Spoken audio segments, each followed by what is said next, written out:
Absolutely no mistake. The College Football Playoff Committee got it exactly right. Nobody on God's green earth wants to watch Florida State. Also, NFL officiating. It is Monday, so I'm going to tell you again, DEI, Going for Youth, has crushed NFL officiating.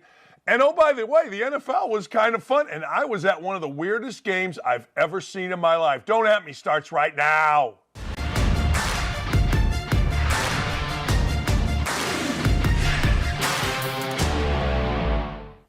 You know what I heard yesterday? This is why we play the games. This is a travesty of college football because Florida State and its sorry-ass undefeated season got left out of the college football playoffs. No contraire. The College Football Committee got it absolutely right, and they did what people with sack do. See, I wanted to call this show Sack Up with Dan Dakich, but apparently Fox thought it was a little bit too risque, and I'm cool with that, so Don't At Me's pretty good. But when you look at committees, what do committees normally do? Committees normally appease, whether it's your committee in your business, your committee at the school board, your committee, the lunchroom committee, I don't even know, but you're really trying to appease. You don't want to make waves, and it would have been very easy, very, very easy to a certain degree to put Florida State in and their undefeated season and decide that Alabama was out. You weren't going to put Alabama over Texas. They played. Texas beat Alabama at Alabama. It would have been very easy. That would have been a travesty. Why? Because, frankly, and don't tell me about the difference between best and deserving. That's the little, what's that girl's name? Heather Dinich or Nicole Arbaugh's stupid stuff. Two women that don't know their ass from third base, but they're women, so they get on TV. Don't even try it with those two. I lost respect for women reporters when all of them said, yes, please, when Chip Kelly was in his first half on Monday Night Football with the Philadelphia Eagles. Get out of here with that crap. Here's the deal. The committee was smart, the committee was gutsy, the committee was ballsy, and the committee got the four best teams and the best matchup. And let's not discount the fact that there are, ladies and gentlemen, human element to this. I'm sitting there in a committee. I'm no Harbaugh's cheating. Look, everybody inside of college football knows Harbaugh has been cheating, and they know that Harbaugh has gained a competitive advantage this year. But there's really not anything they can do about it because they don't have that big of balls. They don't have that big a sack. But they know he's been cheating, so they're sitting there going, okay, who can we put against Harbaugh to beat Harbaugh? Well, you know what the answer to that is, of course? Alabama. The answer is Alabama because, let's make no mistake, Alabama just beat the best team in the country. And in beating the best team in the country, Georgia, Alabama pretty much dominated them. Yes, I know it looked bad early. Georgia took an early lead. But I got to tell you, Alabama, I watched every play of that game. And Alabama was the better football team, which I would equate to Alabama being the best football team in the country. I would. Look, Michigan, yay, rah, go fight, win. You beat Iowa, who is the worst offensive team in the country. I almost wouldn't put Michigan in because they had to beat Iowa, and it was only 10-0 at halftime. But I digress. I wasn't really going to do that. But let's talk about the field. Let's talk about who is in, who is out, and Booger McFarland being an idiot. Although I like Booger, so I hate to say that. All right, the field is set. Michigan is going to take on Alabama. Texas is going to be a 4.5-point favorite against Washington. Alabama, now there are some truism in sports, particularly sports betting, and you better get on this early. Always take Urban Meyer and Nick Saban and the points. And right now, 1.5 is the amount of points that Nick Saban is getting. It's a truism that actually I got 5.5 points against Georgia with Alabama. You take Nick Saban, you always take Urban Meyer. It's just the way it is. But you see it right there. Michigan's playing probably the best team, and that would be Alabama. Washington was the best coached team. I don't know if you saw this, but Washington was a 9.5-point favorite against Oregon. And from the get-go, I immediately live bet Washington because their plan was genius. Passes here, passes there, alleviate the pass rush. And then there's Texas. All Texas does is whomp on folks. Yes, I know they lost to a 2-loss Oklahoma team, but all Texas does is beat people bad. Oklahoma State in the Big 12 championship game was no match. Absolutely, positively no match. And I'm watching Texas and I'm like, hold on here. They got a big, strong quarterback that has experience. They've got really fast receivers, uber fast running backs, a defense that looks ferocious. Yeah, don't at me. Now, let's talk about Florida State. Did Florida get screwed? Yeah, they did to a degree. Well, what do you mean? Well, they did go undefeated. But why does that really matter? And that's going to be stupid. Somebody could take that soundbite and go, Dakich doesn't understand anything. Well, Nick Saban could have gone undefeated. Put in Bowling Green, take out Texas, and Nick Saban's undefeated. I mean, look, and that's no slight at what Florida State did. Florida State played LSU. They always play Florida, and I got to tell you, that's pretty damn good no matter how good Florida is or isn't. But as Boo Corrigan said, it's a different team. And if you watch the games, you know that Florida State, yes, their defense is nice, but they're playing against a Louisville team that is no good. Louisville just got belly-whomped by a bad Kentucky team, and then, of course, came out and got belly-whomped, I guess 10-6 or whatever it was, by a bad Florida State team. And I got people telling me, well, that Florida State defense is great. It might be great.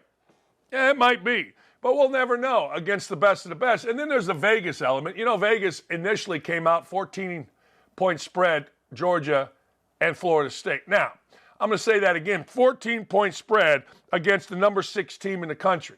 And Florida State is the underdog. Now, who knows in bowl games who's going to play for Georgia? You know, I don't know.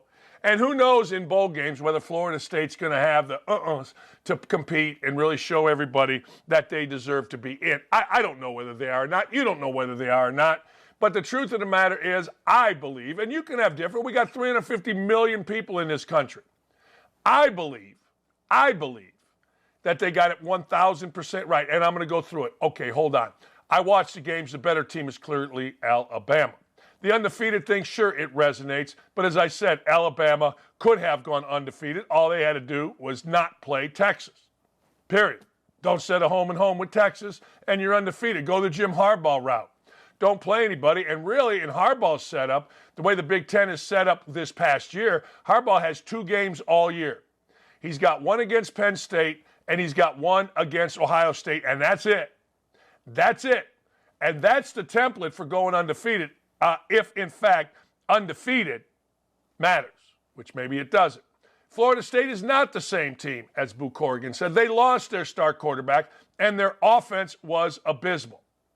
Dan, I got this, and this is interesting. If they punish Florida State for an injured quarterback, then punishing Michigan for cheating should have been handed down. You can't just say you cheated.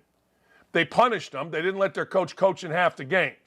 Punishment like that would come from the NCAA, and as many people know, the NCAA takes a long time. Maybe something will come down before the end of the season. Maybe it'll come down before November 1st, but I got to tell you, I don't expect it to. I don't expect it to at all. And the other thing about it is this.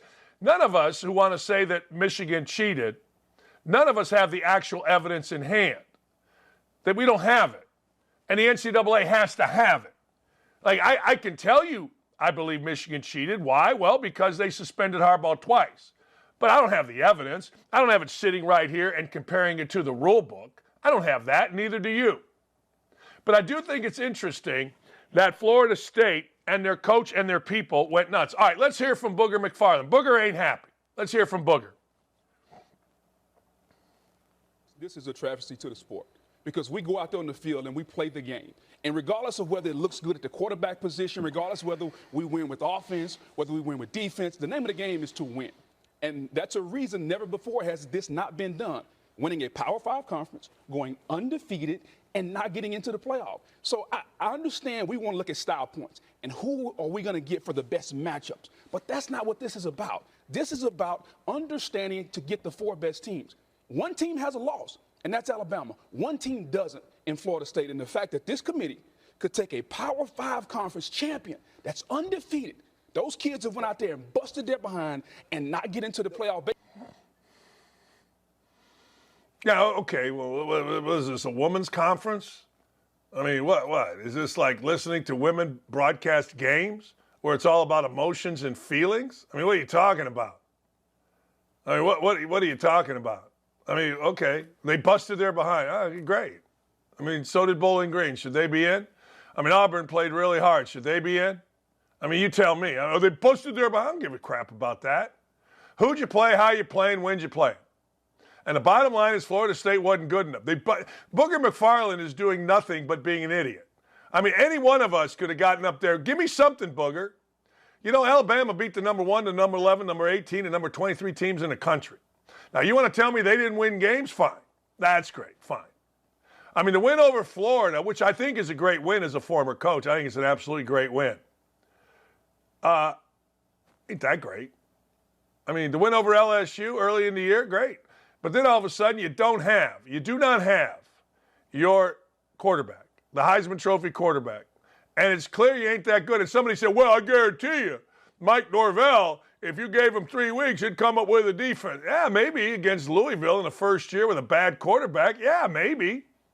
But they would have gotten boat raced by Michigan. And I don't think Michigan's that good. So anyway, long story short, when you beat the teams that Alabama beat, including how they beat them all day long, Georgia, that's enough for me. I want the best teams. Yeah, you say to yourself, well, they barely beat Alabama. See, then you've never coached because you don't know how hard it is to win. That's why I give great credit for beating Florida, and I'll give the same kind of credit for beating Auburn. Alabama doing it. There you go. Anyway, long story short, we'll get over this in about a day because that's what we do. All right, Florida State lost their mind, and I don't blame them. Look, I don't blame them because I'd be sitting there as a recruit if it was coming down between Alabama, Florida State, Washington. I'd be like, I'm not going to Florida State. I'm not going to the ACC because they don't get in the playoff. I mean, damn, you had an undefeated team, ACC, and you didn't get on the playoff. If your name's not Clemson, apparently you're not good enough. That's what I'd be thinking as a recruit if that was my goal. So I've got to go Mike Norvell. Mike Norvell, the athletic director, Mike Alford, they went completely scorched earth, and they have to. They absolutely had to. Mike Norvell said he's disgusted and infuriated with the decision made by the committee. Okay. It's like I used to tell my ex-wife, you're disgusted, you're mad, go over there and be mad. It's all right. Go over there. You're good. Go over there. Be mad. Fine. I don't want to hear about it, but be mad. Oh, good. Mike Norvell, you're mad. Good.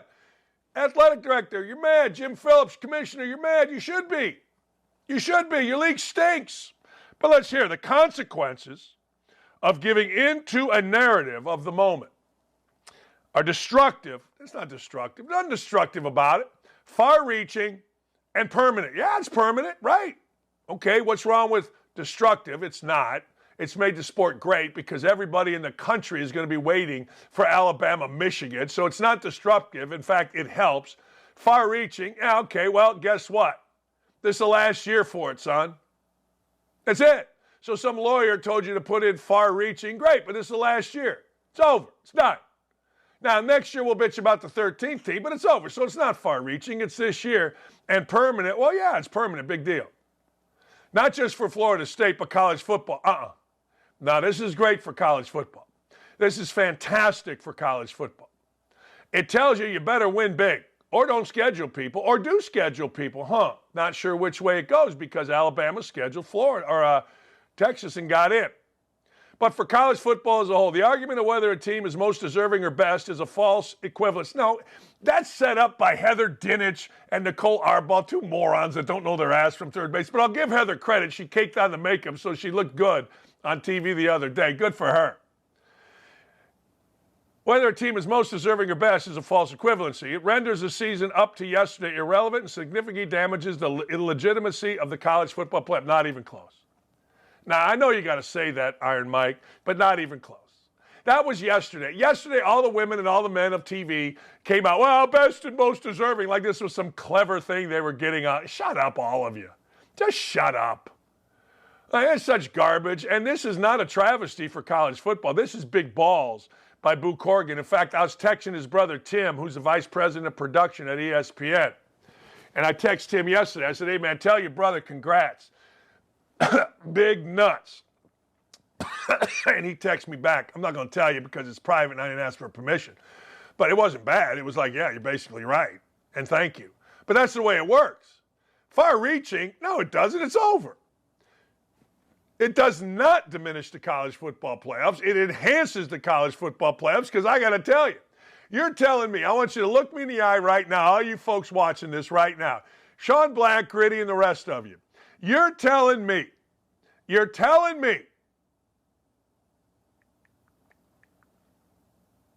you're telling me, you ready for this? You would rather watch Florida State, Michigan than Alabama, Michigan. Well, they're undefeated. I want to see that. Really? I mean, okay, if you do, then fine.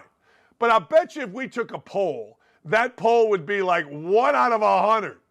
Well, no, you don't understand. We play to win the game. Well, it's not like Alabama lost. It's not like Michigan lost. It's not like Washington lost. It's not like Texas lost. I mean, it's not like they didn't go, well, we play to win the game, man.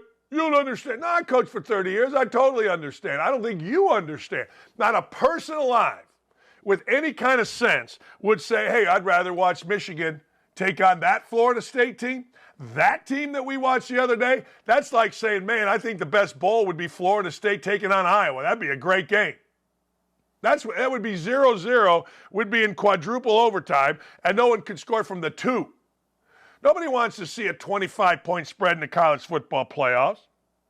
Michael Alford, the 2023 Florida Seminoles are the epitome of a total team. I'll get you.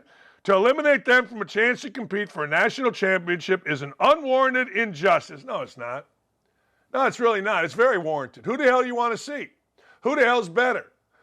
Not like Alabama, not deserving. They got their team. Their team got better and better and better. That shows complete disregard and disrespect for their performance and accomplishments. It's unforgivable. Then don't forgive them. Then don't forgive them. It's unforgivable because some guy named Mike Alford, who lives in Tallahassee, is unforgivable. Don't forgive him. But I tell you this, see this head? See this fat ass? It can't wait for Alabama, Michigan. Period.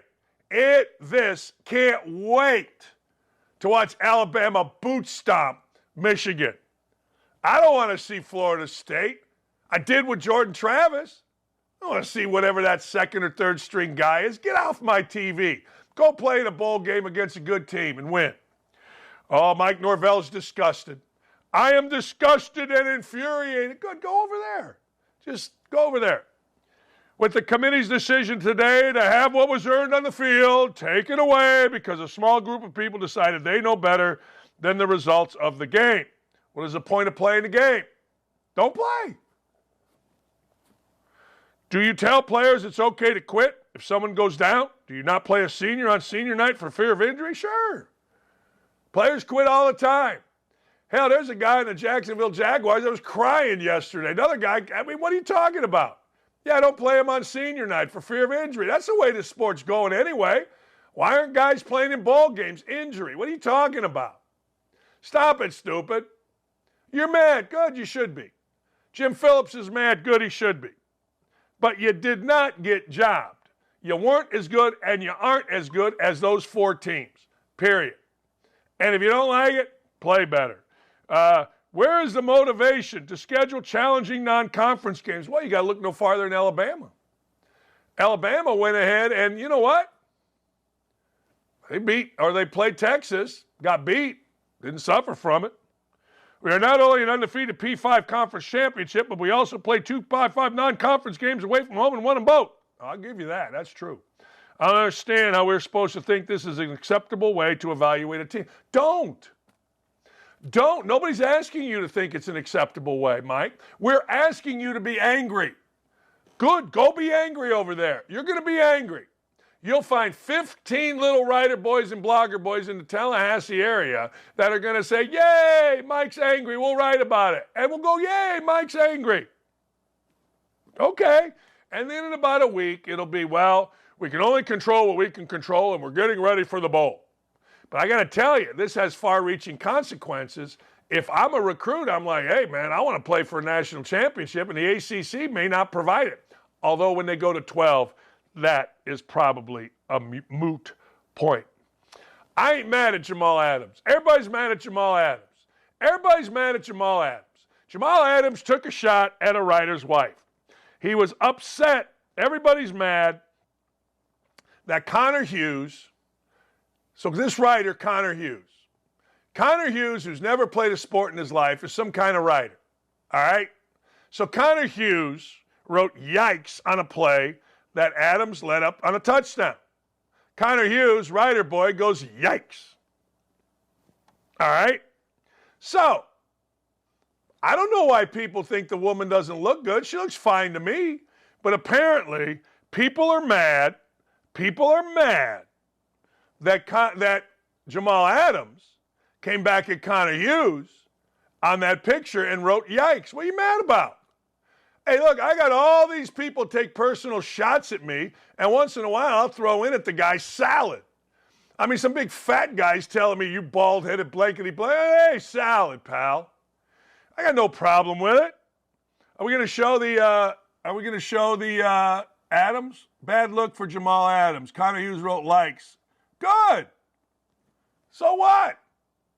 I've covered a lot of players over the years. Never met a guy who was more of a phony than Jamal Adams. Always thought he was a bad guy. Today proved he is worse than I thought. Oh, well, Brian Costello doesn't like it.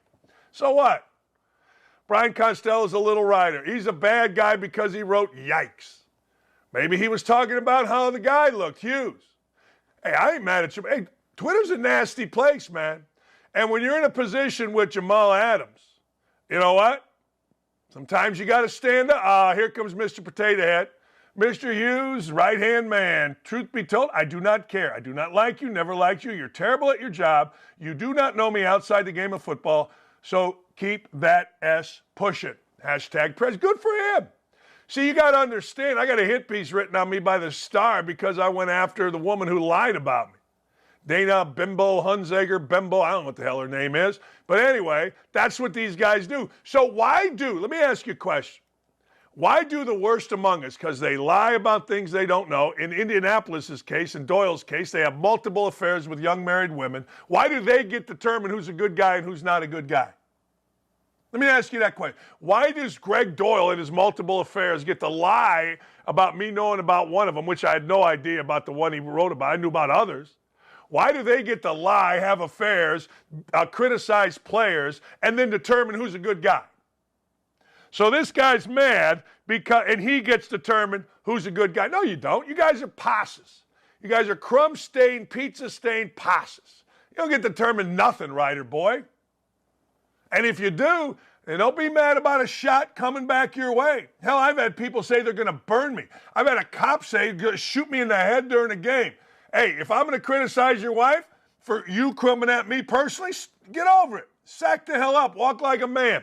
Don't back down, Jamal Adams. Is it the classy thing to do? No, it's stupid. And I'm guessing Jamal Adams is a posse. But hey, what are you going to do? You guys want to swim in those waters where athletes swim. So you got to understand something about athletes. They're used to criticizing everything in the locker room. How you look. You got a little something with your lip, they'll kill you. You bring an ugly girl around, they'll crush your soul. Somebody gets around that maybe you had a bad night last night in the sack with a woman, they'll kill you on everything. So when writers try to jump into the world of athletes with yikes on a play that a player makes, don't be surprised when an athlete comes back really, really personal. Because that's what athletes do all day in locker rooms, in training rooms. And if you outside of the locker room don't like it, F you. Screw you. You don't understand. We're not here. Athletes aren't here. I shouldn't say we. I'm not an athlete. Athletes and coaches and trainers aren't here to acquiesce to what writers think is right or wrong in the locker room. This little fella here, Connor Hughes, jumped into a locker room, got bitch slapped, and now his buddies are coming to his defense. Good. Good. Bad look for Jamal Adams. So what bad look? Oh, what? Maybe he was talking about the guy, not the girl. Why are you guys assuming the woman doesn't look good? She looks good to me. I don't know. I'm wearing my Colts jersey because, ladies and gentlemen, the Indianapolis Colts are on an absolute roll. I mean, a roll. Speaking of rolls, I was glad to see Dan Campbell jump back. Oh, by the way, Derek Carr didn't make it through another game. How about Dan Campbell? Oh, we're going Colts first? I'll go Colts first. I'm wearing my Colts jersey because the Colts are studs. I was in the arena yesterday at Nissan Stadium. I got passes. Well, my brother and my friend bought them at our golf outing. My brother couldn't go, so my daughter and I went with my buddy Cam Safali and a friend. We ended up on the sideline, and it was great. For a while, then they tell you to leave. But anyway, what a game. Weird game. 2 straight blocked punts. One resulting in the punter breaking his leg gruesomely. Nick Folk, who has been a legitimate kicker for years and years and years, had a chance basically to, well, not basically, had a chance to put the Titans up 26-25, and he missed the extra point, made it 25-25. It's unbelievable.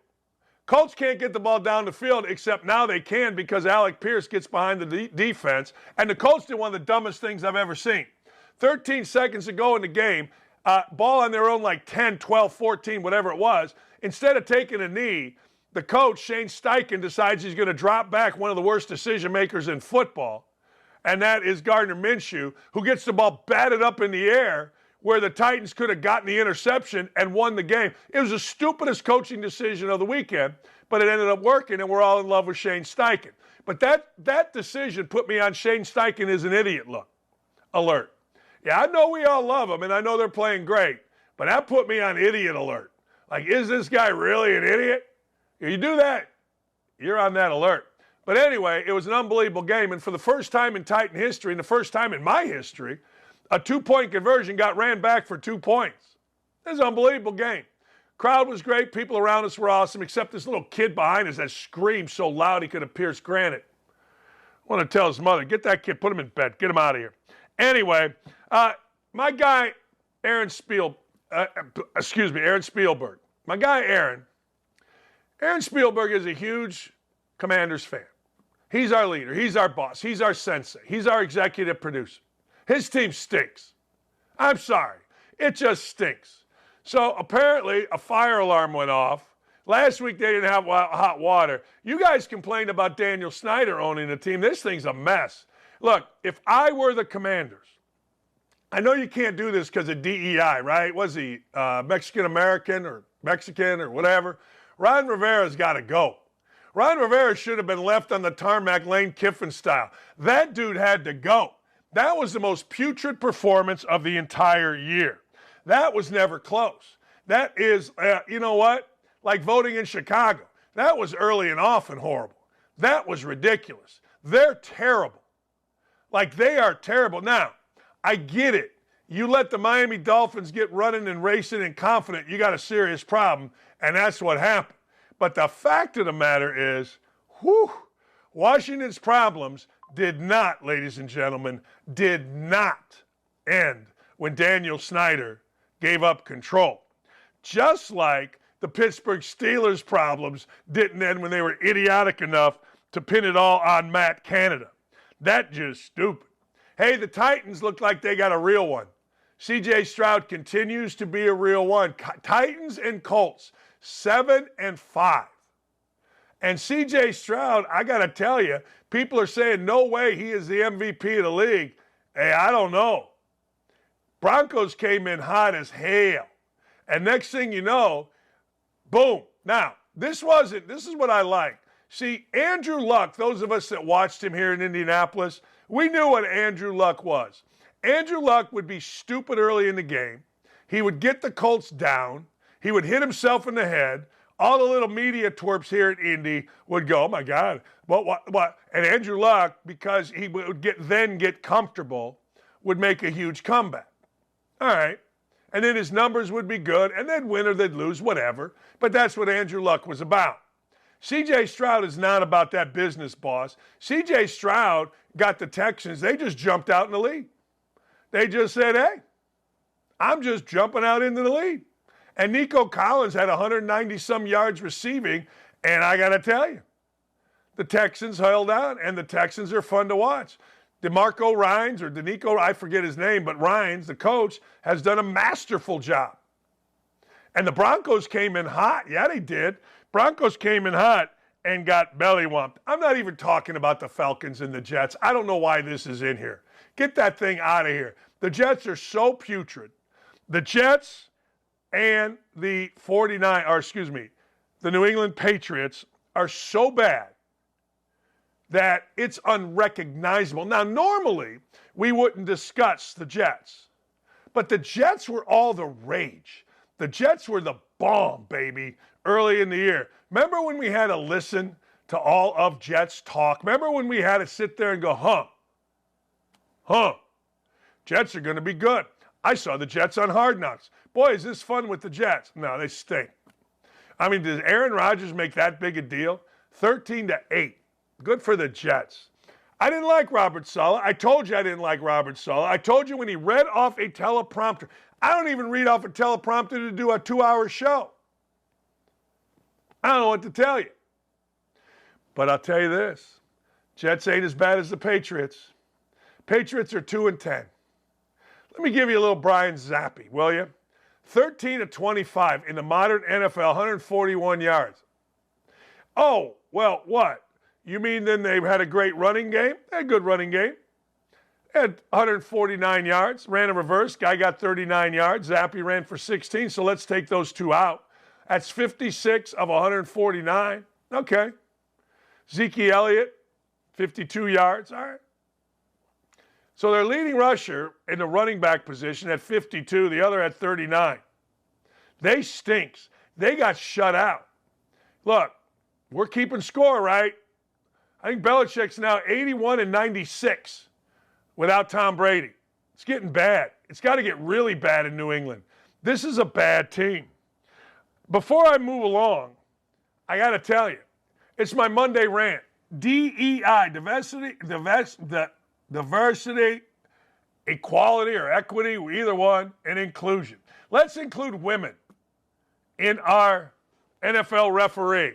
Let's include women in our college basketball referee. As the late, great head of college basketball officials, Jamal Adams, told me, there are 8 referees in college basketball. 7 of them shouldn't be doing junior varsity games that are women. 7 of the 8 women referees, according to Jamal Adams, shouldn't do junior varsity games. The 8th maybe is good enough to do a high school game. That's what we got in the NFL. I told you this before. The NFL got rid of a ton of officials with 25 to 30 years experience in the name of diversity. We want more black people. Equity. We want more women. Youth. We want younger. Experience doesn't matter.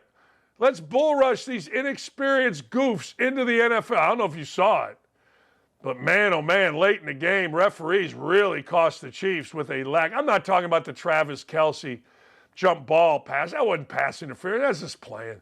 I'm talking about the Scanlon thing where they didn't even, guy jumped on his back at about the 4-yard line. You make that call, game's over. And then, of course, the female ref laboring on the sideline to try to get to the call, leaving a guy that got stopped and pushed backwards, stopping the clock. You run that clock, the game's over. But I don't think she knew the rule. I don't think she did. Or she's just really bad at her job. Now, I would absolutely bet really bad at her job. Instead of having the best officials, black, white, green, purple, male, female, young, old, they decided to fast-track referees. They did. This is just what they did. They fast-track referees, and away we went. All right. And now you got what you got. You got what you got. You know what I mean? The first white referee, the first black referee, the first white female sideline, and they all stink. Now, they don't all stink, but you know what I'm saying. In general, refereeing is the worst it's ever been. And the thing about it is this. It's not on the hard calls. Like people say it's so hard. It is hard. Because when you get fast-tracked from like Division 12 and all of a sudden you got an ass this big and you can't run and you're doing an NFL game, you can't see things. Take it from me who has an ass this big. When you get an ass this big and you're running, your head bounces. When you're skinny and you're in shape and you're ready to go, you can see. That officiating crew last night was horsebleed. And I don't care if it was the white dudes, the black dudes, the women. Everybody was bad. And it all goes back to DEI. I guarantee you the white dude that missed a call in the backfield on Valdez Scanlon or whatever the hell his name is, I guarantee you he was fast-tracked to the NFL. I don't know if he's white or black, and I don't care. Diversity includes we got to get younger. And they took guys, it used to take 25 years to get to the NFL. Now you got about 57% of guys under 10 years. That ain't good. And we're all freaking captive. We are held captive by it. Because all of us do the same thing. We watch that little corner of the screen to see if that flag comes out, and then we all go, I wonder if this is an actual penalty or just some idiot that shouldn't be refereeing an NFL game making a call. I don't know. You won't hear this anywhere else. Randy Mueller, who was a 2000 Executive of the Year, said on Twitter, the entire refereeing needs to be evaluated. Well, he's chicken shit. The entire refereeing doesn't need to be evaluated. You know and I know what the deal is, and he knows. Everybody in the NFL knows this. I'm not just making this up. This has come to me from NFL executives. This has come to me from former NFL refs. This has come to me from retired NFL refs. I'm not just making stuff up. It's a fact, Jack. This is incredible. Hey, gay, lesbian people, let me just say this to you. You're my friends. I'm a friend of the gay, lesbian crowd. Always have been, always will be. But it ain't always about you. Everything ain't always about you. And as remarkable as this seems, and I know you're going to make stuff up and say how you're persecuted, blah, blah, blah, blah, blah. Shut up. I know you're going to say, well, this is hate speech. It's not hate speech. It's not always about you. I'm sorry. And you know what? In this country, contrary to what you clowns think, it is okay for the rest of us to have our own opinions and beliefs. I mean, I'm just saying. My cleats, my cause. My cause, my cleats. So NFL players were asked to put their cause, what's big on them, on their cleats. There's a guy named Kendall Fuller. Kendall Fuller is a defensive back. He put the Fellowship of Christian Athletes, FCA. So guess who had a problem? Outsports, the gay, lesbian, newspaper, Twitter site, whatever. Of course they did, because everything's about the gay, lesbian community. Screw them. It's impossible to believe that Fuller, a black man, would support any organization that bars black men from leadership roles, as so many churches did for so many years. No matter how Christian he is or the organization is, you're an idiot. Oh, just shut up. Seriously, just shut up. Fellowship of Christian Athletes includes everybody. You may not like that they didn't go DEI and fit people in. Screw you. It ain't always about you. Good for Fuller. I hope Fuller gains a ton of followers. I hope Fuller gains a ton of fans. I hope Fuller goes crazy. There are three possible explanations for Fuller's public financial support of this homophobic and transphobic organization. He knew about FCA's support of homophobia and transphobia, didn't care. Yeah, if he did, good. It ain't always about you all. And just because somebody has a belief on this side, but you had a great experience with them, doesn't make you, it ain't always about you. I'm sorry. He knew and embraces it. Okay, good. Maybe he does. So what? 350 million people on this earth. Just because somebody doesn't want a woman who is not a woman, who is a man, like Leah Thomas, dressing up as a woman, competing against women, doesn't mean you're transphobic, just means you don't think it's right. I don't give a damn what you do, but I don't want men competing against women. He knew and embraces, or he's ignorant of all, but those are the only three possibilities, one of which is good, via outsport. That's crap. That's complete bullshit. And this is a bullshit organization. Maybe he had a great experience with FCA. Maybe FCA changed his life. Maybe FCA gave him a place to go. Maybe it's not always about you, FCA. You can make it out to be. And I know what you're going to do if you see this. Well, it's hate speech. It's not hate speech. It's fact. Maybe the dude had an unbelievable experience. I know guys, black and white, that went to FCA meetings in Indiana when I was a player 50 years ago. So just shut. It ain't always about you. Anytime somebody doesn't do what you want, it isn't always a persecution. Maybe this man had a great experience. Maybe this man was suicidal, found an organization that helped him. Screw you, Out Magazine or whatever the hell it is. Those days are done, where we got to sit back and listen to your bullshit. They went by way of flames burning in the background and people telling us it's a peaceful protest. That shit is over. Good for Fuller. Good for Kendall Fuller. I stand with Kendall Fuller. All right, I didn't quite get into my guy, the Indiana football coach, but I'm going to get into that when we come back after Aaron Murray, the former quarterback of the Georgia Bulldogs. I like it. Aaron doesn't believe it was right. It's going to be fun to talk to Aaron coming up in a minute. Last week in Las Vegas, a white high school student died after he was brutally beaten to death by a group of 15 teens, most of whom were black. And what was the reason, the excuse for this mob of thugs to pummel this boy to death? Well, 17-year-old Jonathan Lewis was reportedly targeted after he attempted to stand up for a smaller friend after that friend was robbed by the group before they threw him in the trash can. When Jonathan tried to get his friend's stolen item back, the mob turned on him and beat him into unconsciousness as he lay there curled up in a ball on the ground. The mob continued to punch and kick him even after he was out cold. Instead of helping Jonathan or calling the police, bystanders instead recorded the video and circulated it on social media. This has become the norm and standard practice, and that in and of itself is gut-wrenching. This is how young people behave in 2023. Content is king, and people, innocent people, are nothing but fodder for views, clicks, and entertainment. No morals, no conscience, no humanity. And of all the articles that have come out about the tragic and senseless bludgeoning of Jonathan Lewis, I haven't seen a single one mention race. I think we all know that if a group of predominantly white teens beat a black teen to death, cries of racism would reverberate from the New York Times to the Washington Post and back. The cries of racism would be deafening. But since it was a white boy attacked by a mob of mostly black kids, race is suddenly not an important part of the story.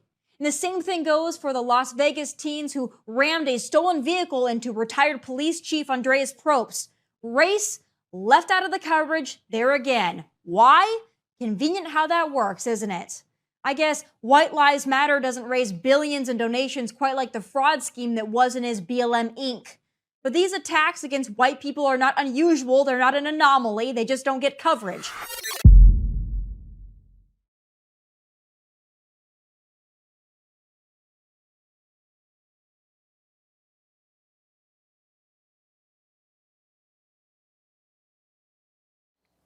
You know, rarely does Aaron Murray come on a show and the host is so much more handsome than him, but that's what happens right here.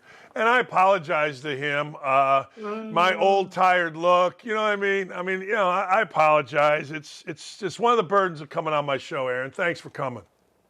I know, and just the amount of hair flow too on top of that. Usually I have the good looking, I got the hair, and I jump on this show and I'm like, man, I should have taken a shower this morning, put some makeup on, all that good stuff. Yeah, well, all right, let's get into it. Your reaction. You saw what happened. Obviously, Georgia quarterback. Georgia gets beat. Undefeated Florida State. The world is upside down. What say you? Well, first off, I'm not going to get on here and tout that Georgia should have made it. I've been trying to tell Georgia fans now for a month, if you're going to lose a game, lose to Ole Miss, lose to Georgia. Hell, you lose to Georgia Tech. I really don't care. You just cannot lose in Atlanta. This is not the year where a 12-1 team that doesn't win their conference is going to get in. And they're like, oh, well, TCU did last year.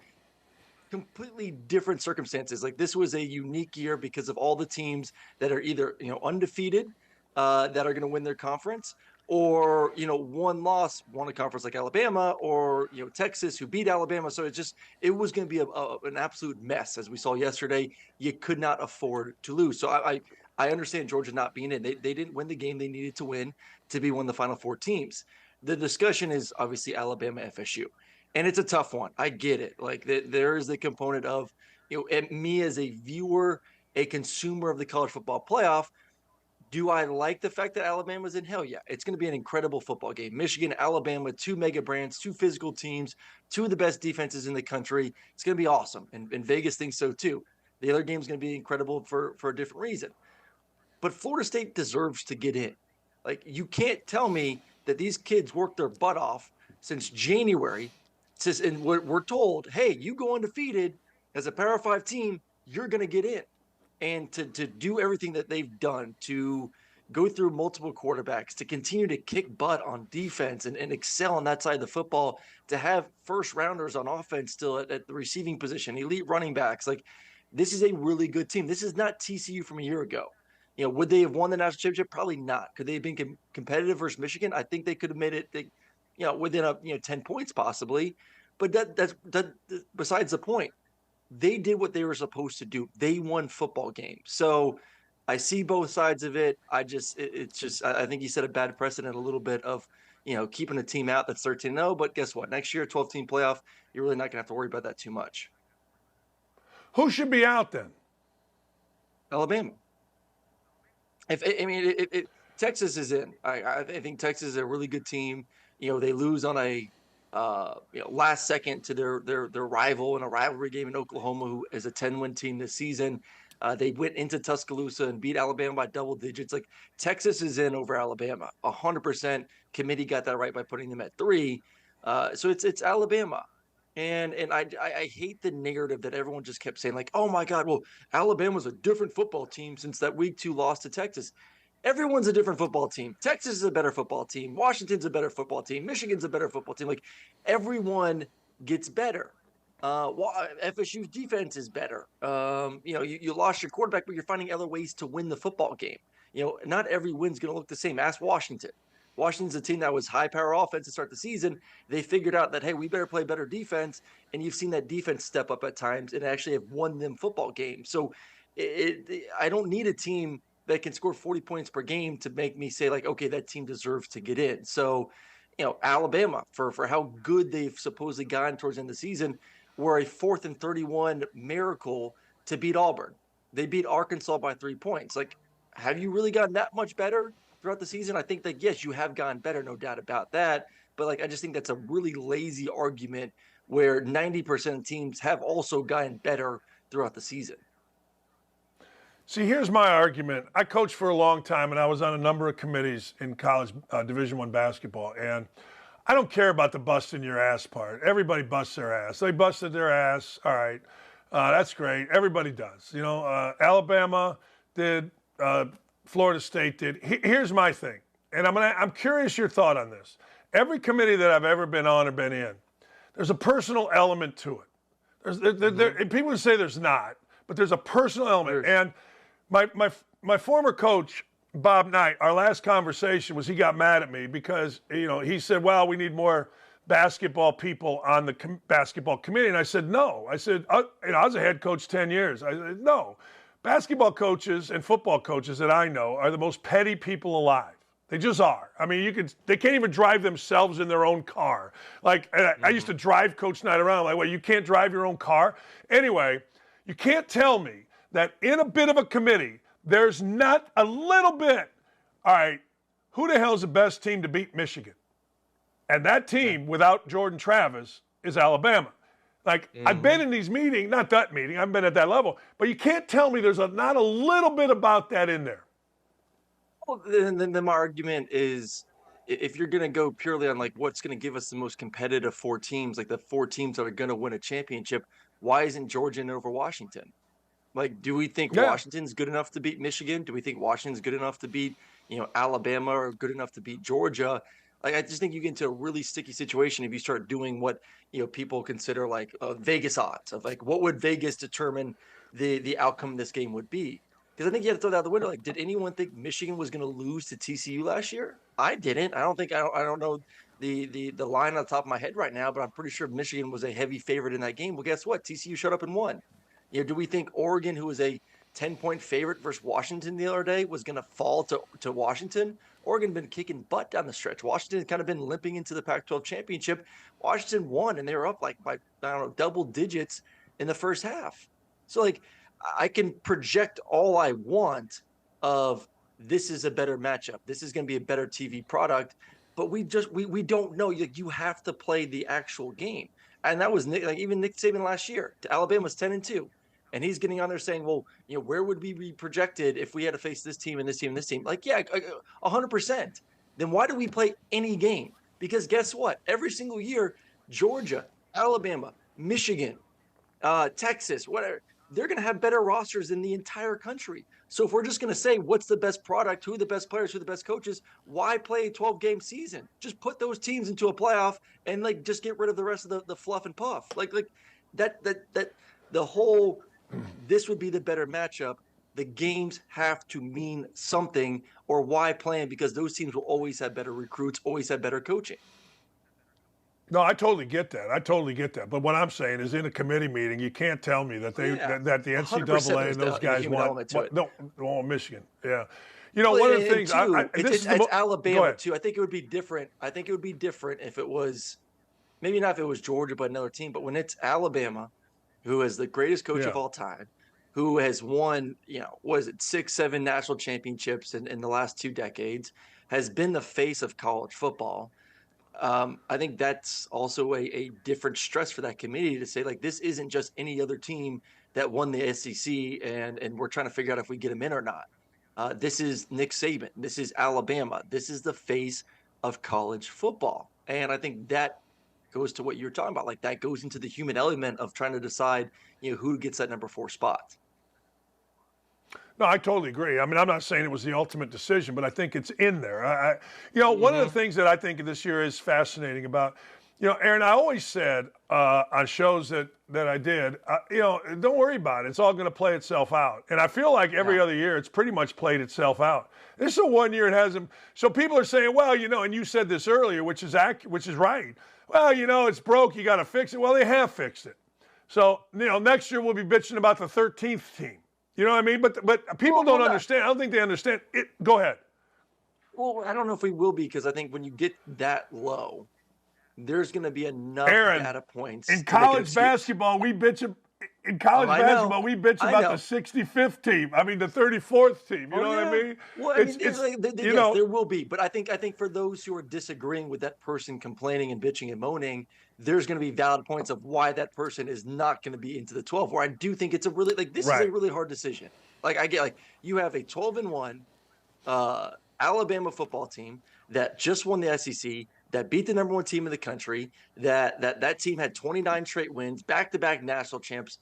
Your only loss is to the number 3 team in the country in Texas. That is an incredible argument. Like, the only thing against Alabama, is you lost to Texas, who's the number 3 team in the country.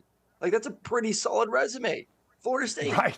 What is your resume? You went 13-0. You won a Power 5 conference. What's your negative? Your starting quarterback's hurt. Like, that is so nitpicky for both those teams not to be in the discussion for the Final Four or to be in the playoffs. When you get to 13, it's going to be, you lost 2 games. You didn't even make your conference championship. Right. Yeah, maybe it's like a flip of a coin for 12 or 13, but there's enough data points of, like, this is why you were not in it. You lost 2 games. These are those 2. You didn't make it to your conference championship. Sorry, but good luck next year. Like, that's a lot easier argument than these 2 teams that have incredible resumes heading into it. This came out today, and you're the perfect guy to ask this. Kyle McCord is leaving Ohio State. He's a starting quarterback. One of 2 things hit me here. Either he's tired of all the scrutiny of the Ohio State quarterback, which I really can't believe, or Ohio State has told him, look, we're getting so-and-so that's a transfer from somewhere, whoever that guy is, right? I mean, I'm old enough to know there's always a backstory here. Things are never what they seem. What do you think the backstory is here about that news today? Well, I had somebody just text me actually before I got on here saying, is it him testing the open market for money? I'm like, no, this is not that. This is that coaching staff telling him, because Ohio State has money. Trust me, being the starting quarterback, Ohio State pays, right, and pays pretty darn well. Right. This is Ryan Day and that staff kind of hinting to him that, hey, we appreciate this year, appreciate everything you did. Thanks you for that incredible 1-minute drive versus Notre Dame and an awesome game early on the season. Whatever.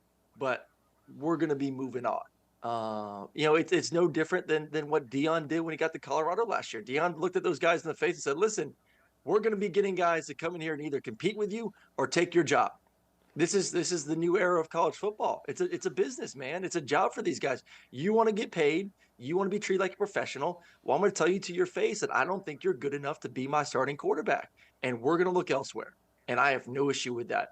Ryan Day knows he needs to win. He knows he needs to win the Big Ten. He knows it's going to be tougher next year with the addition of USC and UCLA and Washington and Oregon and obviously where Michigan is right now.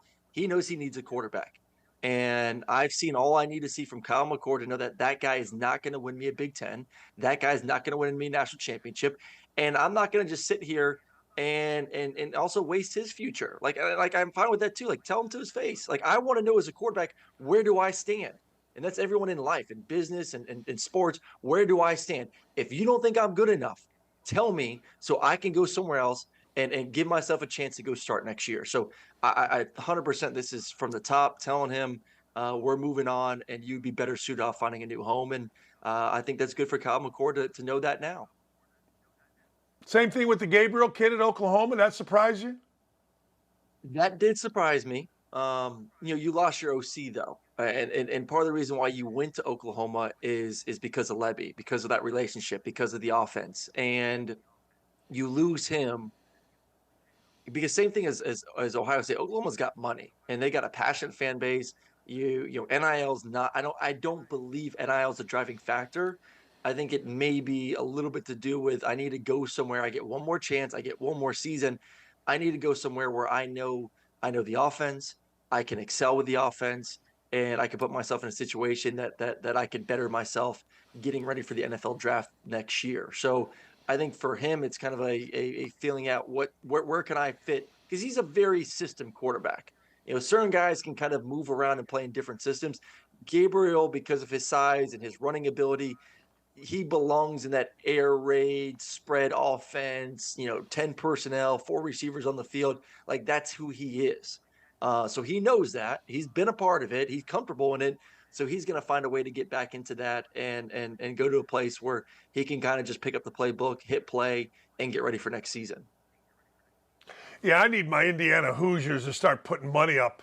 We need to start getting into the NIL world, millions you just of paid dollars. $20 million to let your coach go. You would have been better off using that $20 million to go build the new roster. I know. And the new coach tells us that Ohio State and Michigan suck. Hey, look, what are you going to do? At least people are talking about it. Hey, I do have to ask you, all right, the games are set. We're going to complain for a few days, and then we're going to start talking about the actual games. So who do you like here? Saban's a 1.5-point underdog. Texas is a 4.5-point favorite. Who do you like? Who do you think right now?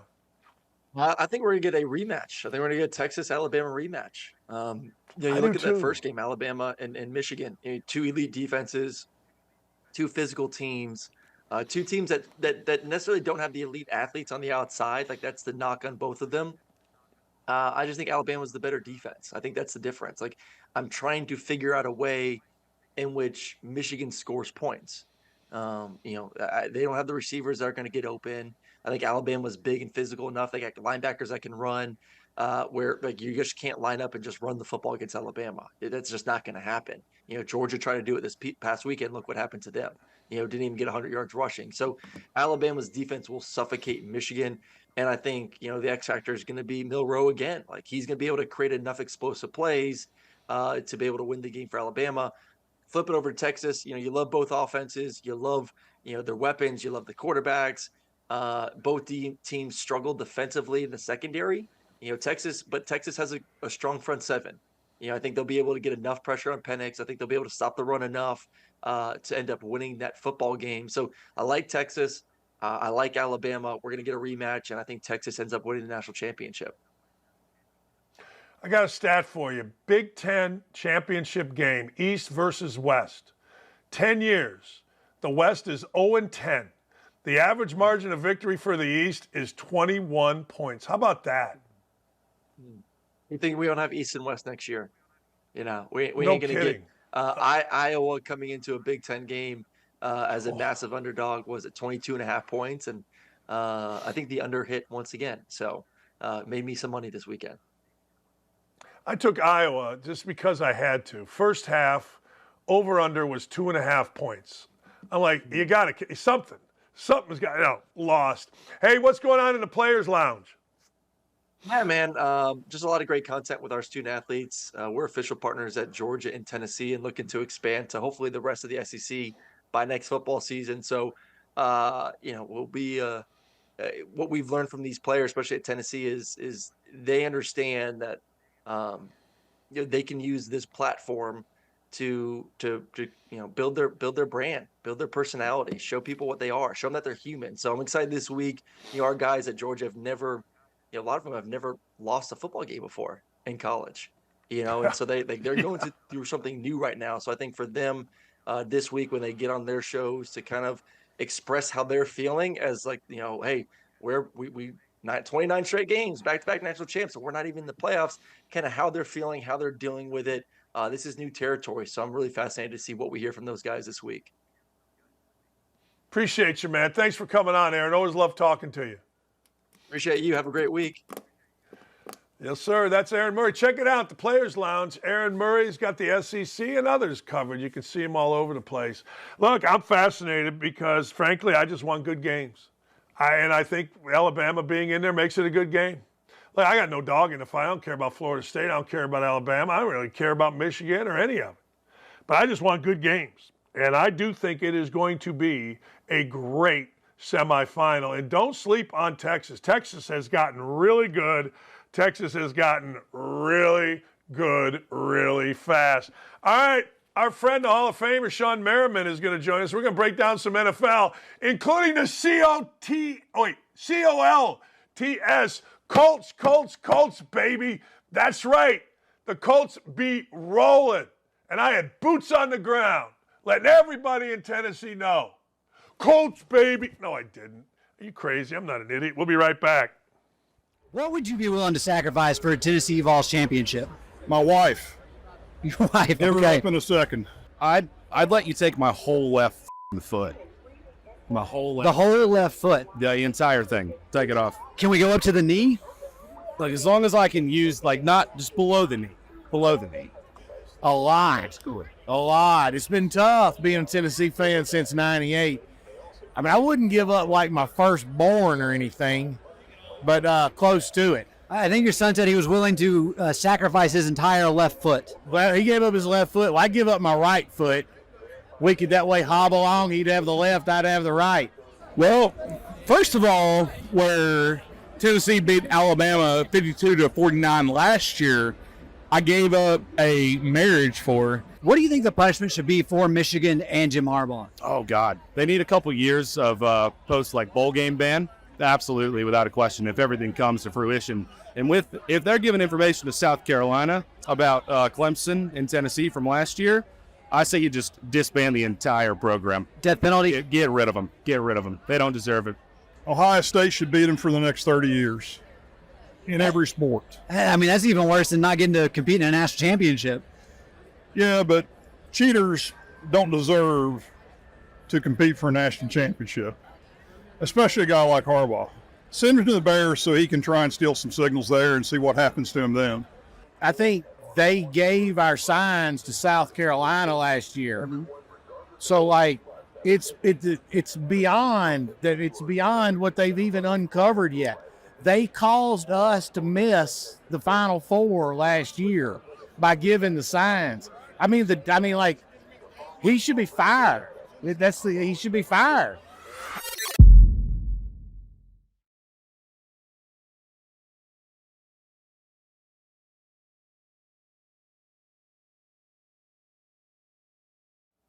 He's one of our favorite guests, and he's one of our favorite follows on Twitter. He is, ladies and gentlemen, 3-time All-Pro. The great Shawne Merriman joins us. All right, I got to ask you, man, yesterday, I've never seen this. The head of security on a sideline gets tossed. Wait, he gets tossed, the player gets tossed. What the hell is the head of security doing on a football field? Just be behind the bench and make sure nobody gets stabbed or thrown at. Whatever. What's he doing? I've never seen this before, Shawne. Yeah, man, it was unexplainable. And in fact, for him, he's not supposed to be security for the players, between the players and the sideline. He's security for the players and the fans. What is he even doing on the sideline right. in the first place? You know, and so I was, they kind of threw me for a loop because they ejected a player who actually has something to do with the game, who's actually on the field playing right. because of a guy who shouldn't even been in that position. Now, I know that he's going to be a local hero in Philly, right? Because that's how, Philly operated. He's going to be there's going to be Big Dom T-shirts all around Philly, I'm sure, because he got a player ejected and it's the style of what, kind of who Philly is and the fan base or whatnot, but that was wrong. Now, should the linebacker, should he have gotten a penalty, a flag? No question. Ejected was overblown because of a guy who shouldn't even been there in the first place. What's to stop teams from doing that? Like, get some random guy involved, get a play. I mean, I know that's a little bit far-fetched, but See, that's what I said when I introduced the question. Like, okay, you're behind the bench, making sure nobody's coming down, making sure. But on the side, that was insane to me. And Greenlaw gets ejected, and that starts influencing the game. And that just ain't right. You and I have talked about Tyreek Hill on this show before. Tyreek Hill maybe, I know we all go to quarterbacks for MVP, but damn, that dude got to be in the conversation if you're just talking about how valuable a guy is. Yeah, and you know what? I hope the committee really changed their standpoint on who they're trying to push. Now, I know it's been a quarterback-driven league or whatnot, but at the same time, man, what he's doing, and if he continues on this pace, it'll be the most that anyone's ever done in that position. And so if you're looking at it from that standpoint, it's okay to pass off that torch to another position because we know the likelihood of this ever happening again is slim to none, right? So no one's going to look, turn turn their nose up at giving a MVP, a wide receiver MVP, especially the way he's performing right now, man. We haven't seen anybody in the game this explosive in a very, very long time. And I played with some explosive guys. I played against some, very explosive guys. But what he's doing right now, man, it could be a game changer in how defensive coordinators call plays, right? I mean, all these guys, look at the last 20, 30 years of the game, like Lawrence Taylor back in the day, they put in that West Coast offense, the 3-step drop, changing the game. They may have to, at some point in time, change the game and the way defenses scheme because of Tyreek Hill. It's unbelievable. Like, I get it. People say, well, the quarterback gets him the ball. Look, what I love about Tyreek Hill is what he does after he gets the damn ball, right? I mean, he can't catch him. And there's got to be value to that in an MVP vote, in my opinion. No doubt about it. And, look, I get it and why they support the quarterback and they get behind the quarterback so much. They want the quarterback to be the face of the NFL. But, man, I think that, going forward, Tyreek Hill is such a influence to, like, the youth, right? He's a guy, like, when I was a kid, Deion Sanders, Jerry Rice, those type of, like, influencers to kids, man. He's such an influence to kids. I don't think that'll be a bad thing to look at him and say, man, what he's doing on the field is legendary and make more people want to look at the wide receiver position going forward, just in general. Should we be talking Dak Prescott, top 5 quarterback, MVP candidate? Well, you have to, but I'm never going to change my stance, man. I believe that Dak Prescott is a above average quarterback. He's just not elite to me. He plays extremely well when he has people around him, right? Offensive line, they're running the ball well. CeeDee Lamb, these wide receivers, the defense, Micah Parsons, and the cornerback who could possibly be up for Defensive Player of the Year, right? So when you give him a staff of people, a great team, a good supporting cast, he plays great. I mean, he does everything you need him to do. He's a great leader. All these other things. I'm just never going to change my stance on who he is as a player. But that doesn't mean that he can't be up for the MVP. That doesn't mean that he can't take these guys far. But until he gets, past the first round, second round, NFC Championship game, get these guys to the Super Bowl, I'm never going to say that he's elite. He's playing extremely, extremely well this year. The team, they're playing extremely well this year as a team. Therefore, Dak Prescott is also going out there handling business. But, he's having a great year. Where are you at with the tush push being banned? I saw Goodell wants to ban that thing. Where are you at with that? I wanted to be fair, right? Back in the day, I don't know if people remember on a field goal block where you can line up over the center and you had linebackers pushing the D lineman. And so they took this play out of the game because they deemed it unsafe. Okay, so if it's unsafe, how is it possible that the offense can do the same thing when it's their time to score or get a first down? And so if you're deeming it as unsafe because you removed this play years ago from football, then just make it fair, right? Where they can do it on both sides. Yeah, it's fascinating to me. I think NFL officiating sucks, by the way, Shawne. I think it sucks and it's getting worse.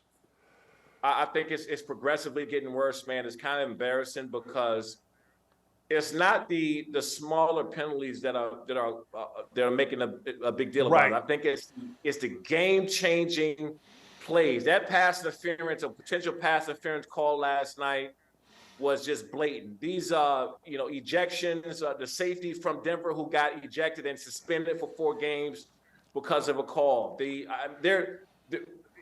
officiating has always been questionable, right? And you get it, you understand, because there is some human element involved, right? They're going to make some mistakes. This human element part of the game.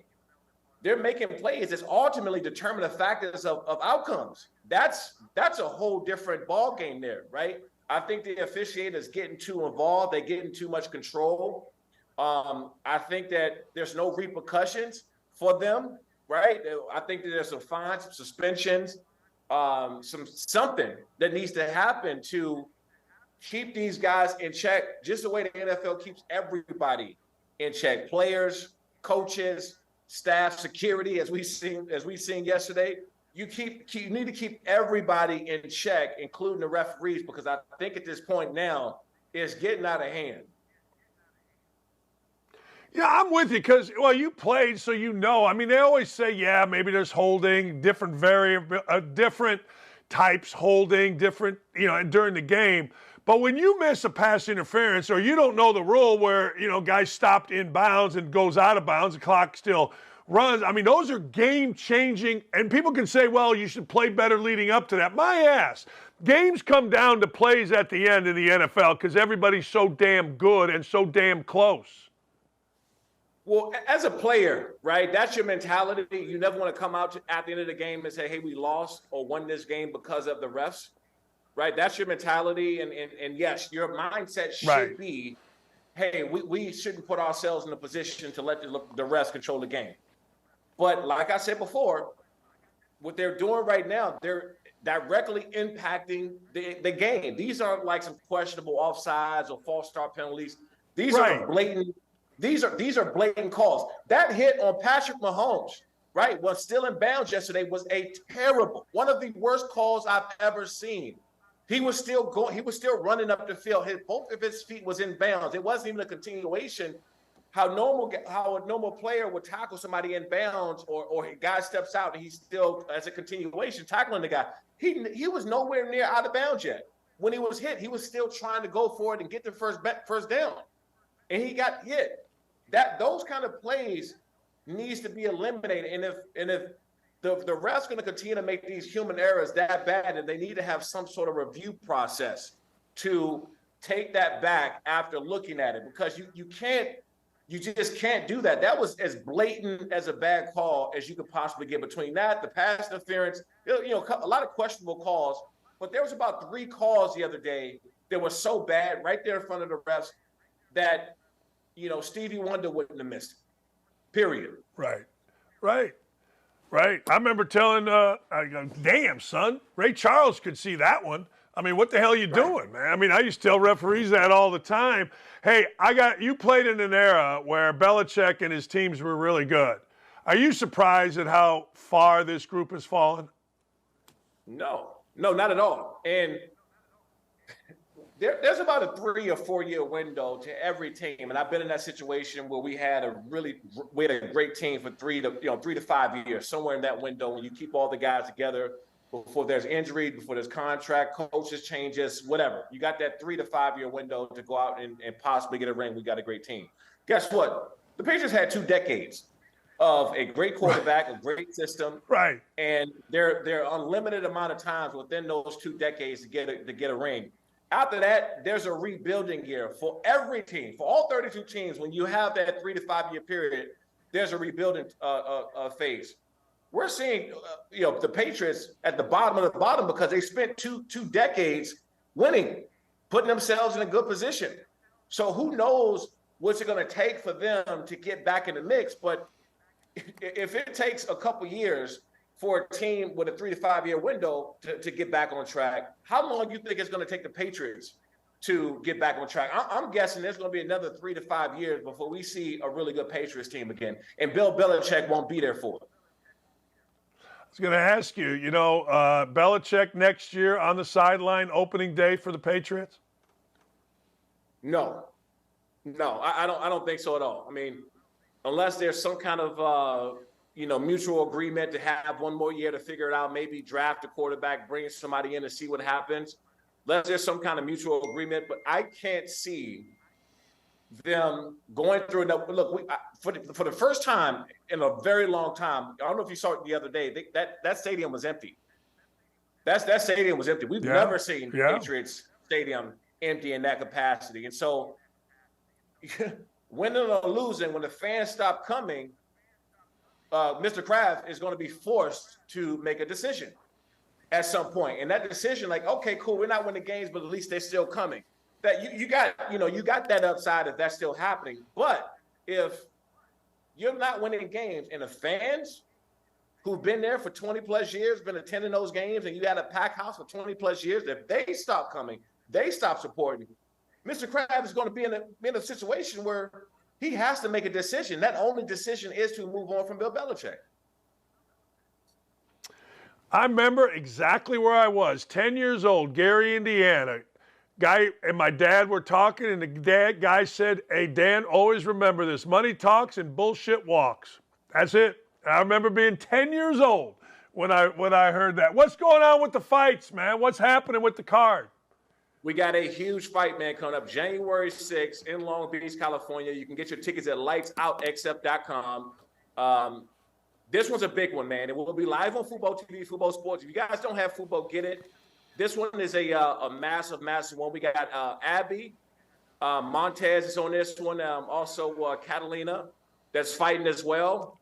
So this is a massive, massive card, man. You guys check it out. And we got about 2 or 3 fighters, I believe, on this card that's probably going to end up moving on to the UFC after this fight. Maybe take another fight with us and move on. But we got the next up-and-coming superstars, man. I love to watch these guys grow their brands and them get better in the cage.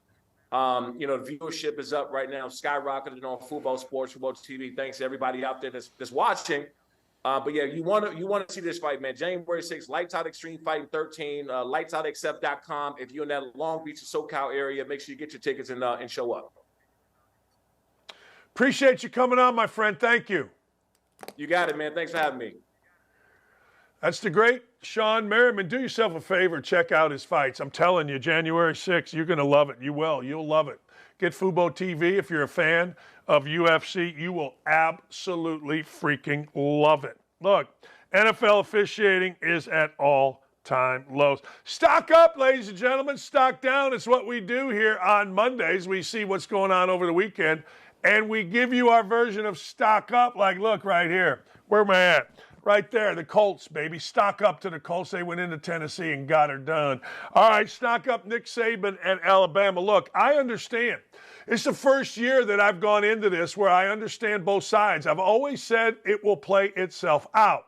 Did not play itself out this year. I can understand the angst of Florida State, but I don't want to hear it. You know what? You can hear it. I don't want to hear it. It's kind of how I live my life. Good. You mad? Go over there and be mad. I don't need to hear it. I had to tell my daughter that last week, a couple weeks ago. She was mad at me. I go, yeah, I don't care. Yeah, okay. Whenever you decide not to be mad, come on and we'll go get ice cream. It's what you do. Or maybe we went and got a beer. I don't know. Eventually she wasn't mad, jumped on me, gave me a hug, tried to wrestle me to the ground, and we were all good.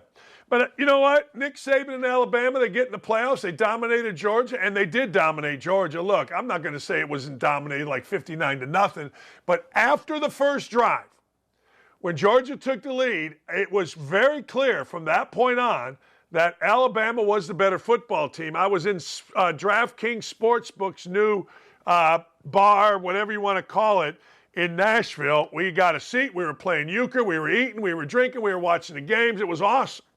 And even Georgia fans, because there was a ton of them, and apparently a lot of people watched this show, because I must have had 20 people in the middle of nowhere come up to me and say, hey, you're Dan Dakich, right? I love your show in the morning, so thank you if you're watching right now in the middle of Nash Vegas. But I had Georgia fans telling me, look, we're not as good as these guys today. Today. So good for Nick Saban. Indiana basketball, baby. That's right. Indiana basketball. I told you on Friday they were playing against Maryland Friday night. I told you two things. Indiana's going to be good.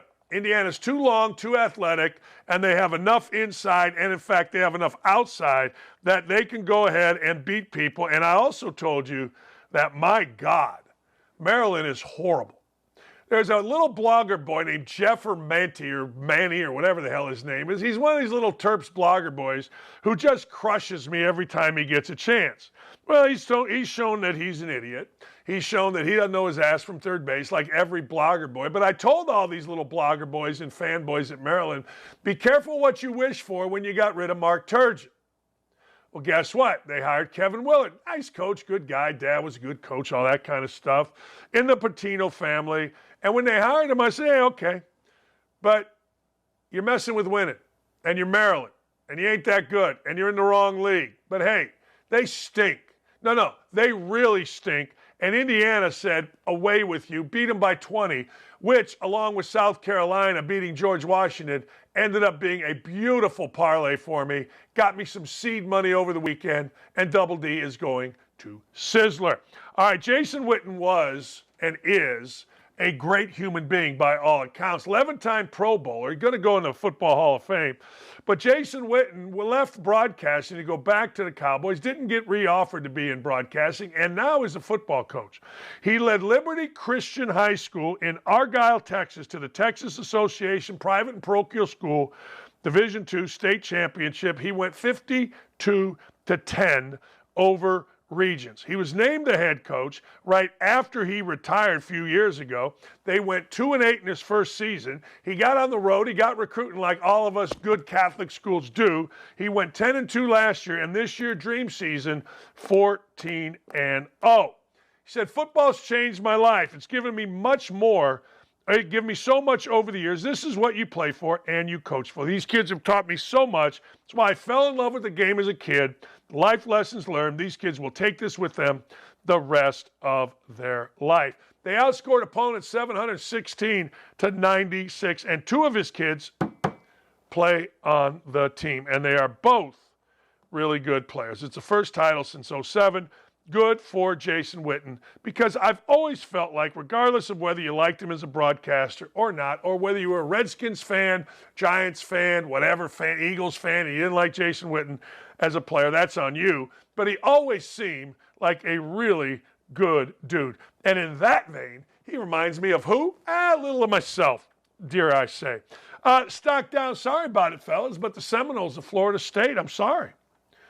I'm absolutely sorry, but the fact of the matter is the Florida State Seminoles more closely resembled Iowa than they did Ohio State, Michigan, Georgia, Alabama, or any of the really good teams.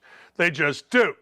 They looked inept offensively against a good Louisville team. I mean, it's not like you're playing a conference championship and it's a bad team. It's a good team.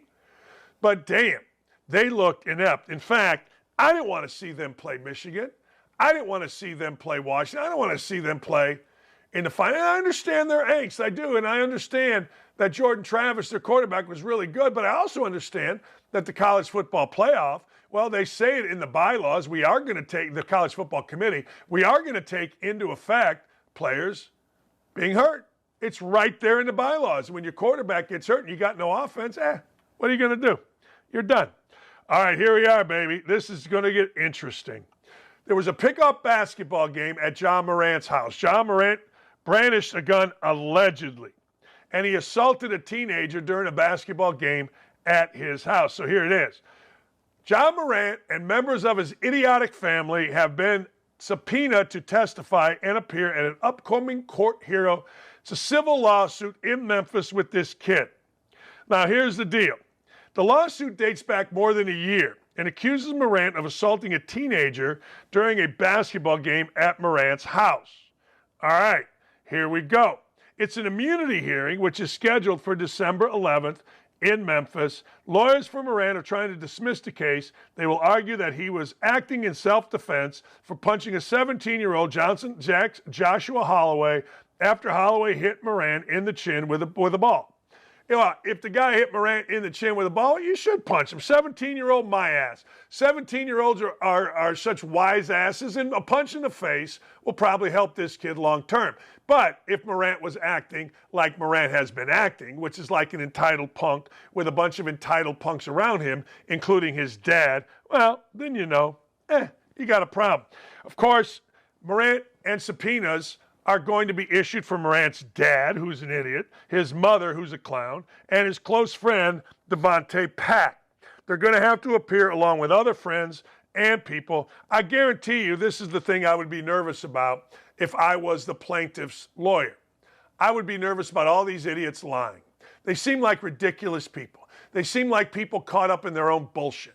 And so I would sit there and go, it would not surprise me if John Morant and his idiot attention-starved father don't say, hey, look, we're really going to lie on the witness stand, because I don't think people anymore have any type of regard for the police, for trials, for juries, for any of it. I just don't. I'm sorry.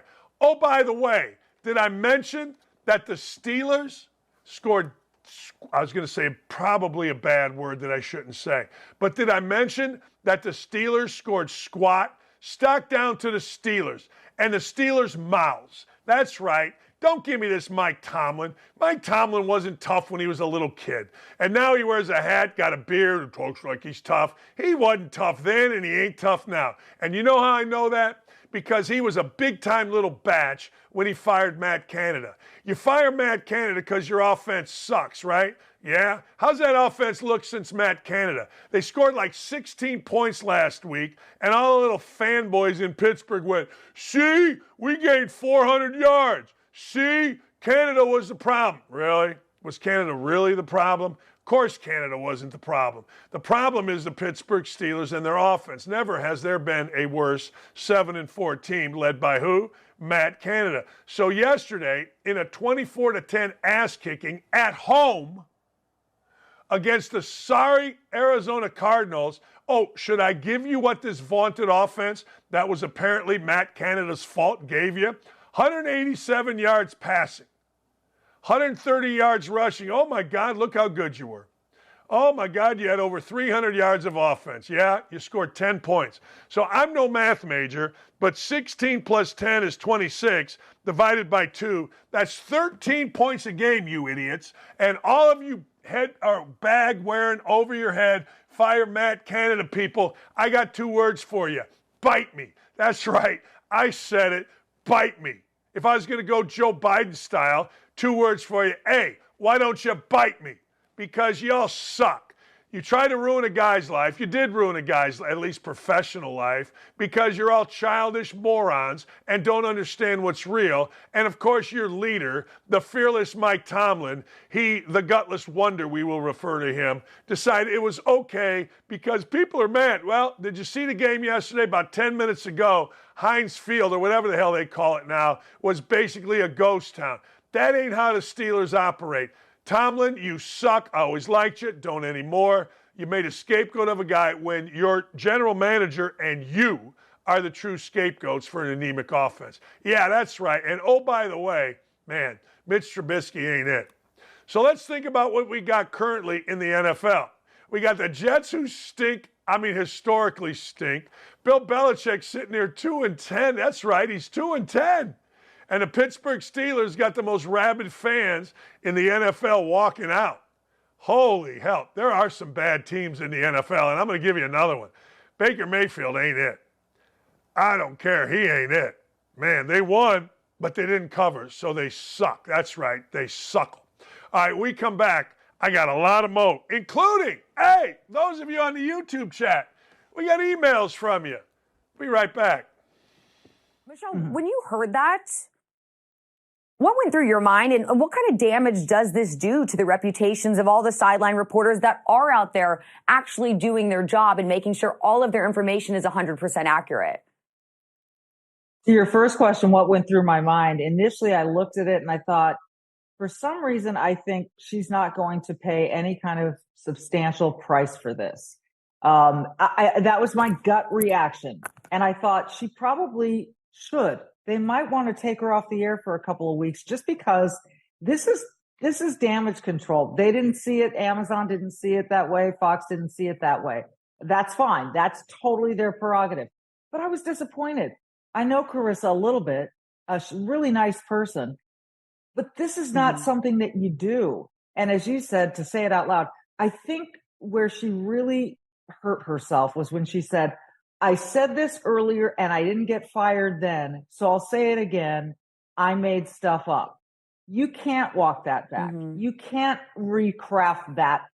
The fact that she said, I said it before and I didn't get fired, indicates to me that she knew it was not a good idea to say out loud what she had done or even to do what she had done. So for her to come back and say, no, I chose my words incorrectly. Well, wait a minute. You just said I didn't get fired the first time I admitted it, so I probably won't get fired the second time I admit it. You cannot do this. You cannot do this in journalism.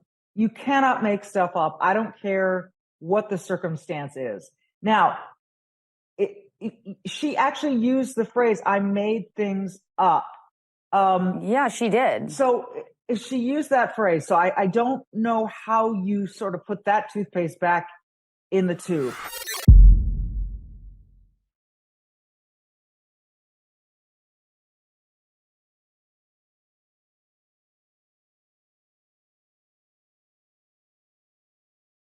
Oh, you know we love our fans, ladies and gentlemen. Our YouTube chat is always pumping. Twitter always flying. Outkick just crushing souls. All right, let's go. Leonard. Hello, Leonard. How are you? Thank you and welcome. Leonard, by the way, you can email me at outkickdakich@gmail.com. What a ride. What a ride. First, I bet the house in Indiana. Why? Because Dan Dakich says so. William Tell Overshoot. Didn't look. Stay focused. Next. I take the Ducks. I bet accordingly. It's not the house bet. I take a small loss. Next, MAC championship game. I only bet the guest bedroom. Now, I'm not familiar with this brand, type, and style of football coming from Pac-12 country, so I'm optimistic and looking forward to something new and different. Then I met a young man named Luke Pollock. I hedged my bets and parlays as fast and aggressively as I possibly could. Toledo's captain, the judge, ejected. Luke Pollock is on the field again. All kinds of MAC hell is breaking loose. In the end, Leonard wins, ride of a lifetime with the CWB. Thank you, Dan. You know what a CWB is? That stands for Cool White Boy. That's right. See, you white guys, you Michigan white Michigan men, you don't like all this. But the brothers, they know. They've always known. Why? Because the brothers like truth. The brothers like honesty. Oh, my God, Heather Dinich. Jesus, go back to the way you were on ABC. Anyway, long story, I can't stand looking at her on TV. And it isn't the looks. It's I know who she is. I know what she's about as a human being, and it's garbage. Anyway, here's the deal. CWB, that's me, and it rhymes. How about them apples? Oh, Gritty. We got some Gritty. You know who Gritty is. She is the commissioner of beer on this show. She is Jennifer. We don't give her last name because y'all are crazy. Hey, Dan, everyone is praising the hire of the new coach. She's talking about Indiana football. In fact, hey, Dylan, after this, we're going to show you what the new coach said. We're going to show you what the 62-year-old man showing a lack of experience. They've got Feinbaum and Heather Dinich on, and they literally look alike. They're the same person. Anyway, hire of the new coach, and that Dolson hit a home run. Scott Dolson, athletic director, Indiana University. I feel the same way about hiring a new coach as I do recruits. I don't get too excited until they actually perform. And I'm going to put these words in there for you, Gritty, as an Indiana fan, have been disappointed too many times. P.S. Gritty, future location, Nick's English Hut. If you know anything about Indiana, you know that Nick's English Hut is arguably the best college sports bar in America. There you go. All right, so what is she talking about? What is she discussing? Well, let me tell you what she's talking about. Curt Cignetti, a.k.a. Coach Sig, is the new man at Indiana. So look, here's what Coach Sig had to say in his introduction to Indiana fans. Hey, look, I'm super fired up about this opportunity. I've never taken a back seat to anybody and don't plan on starting now.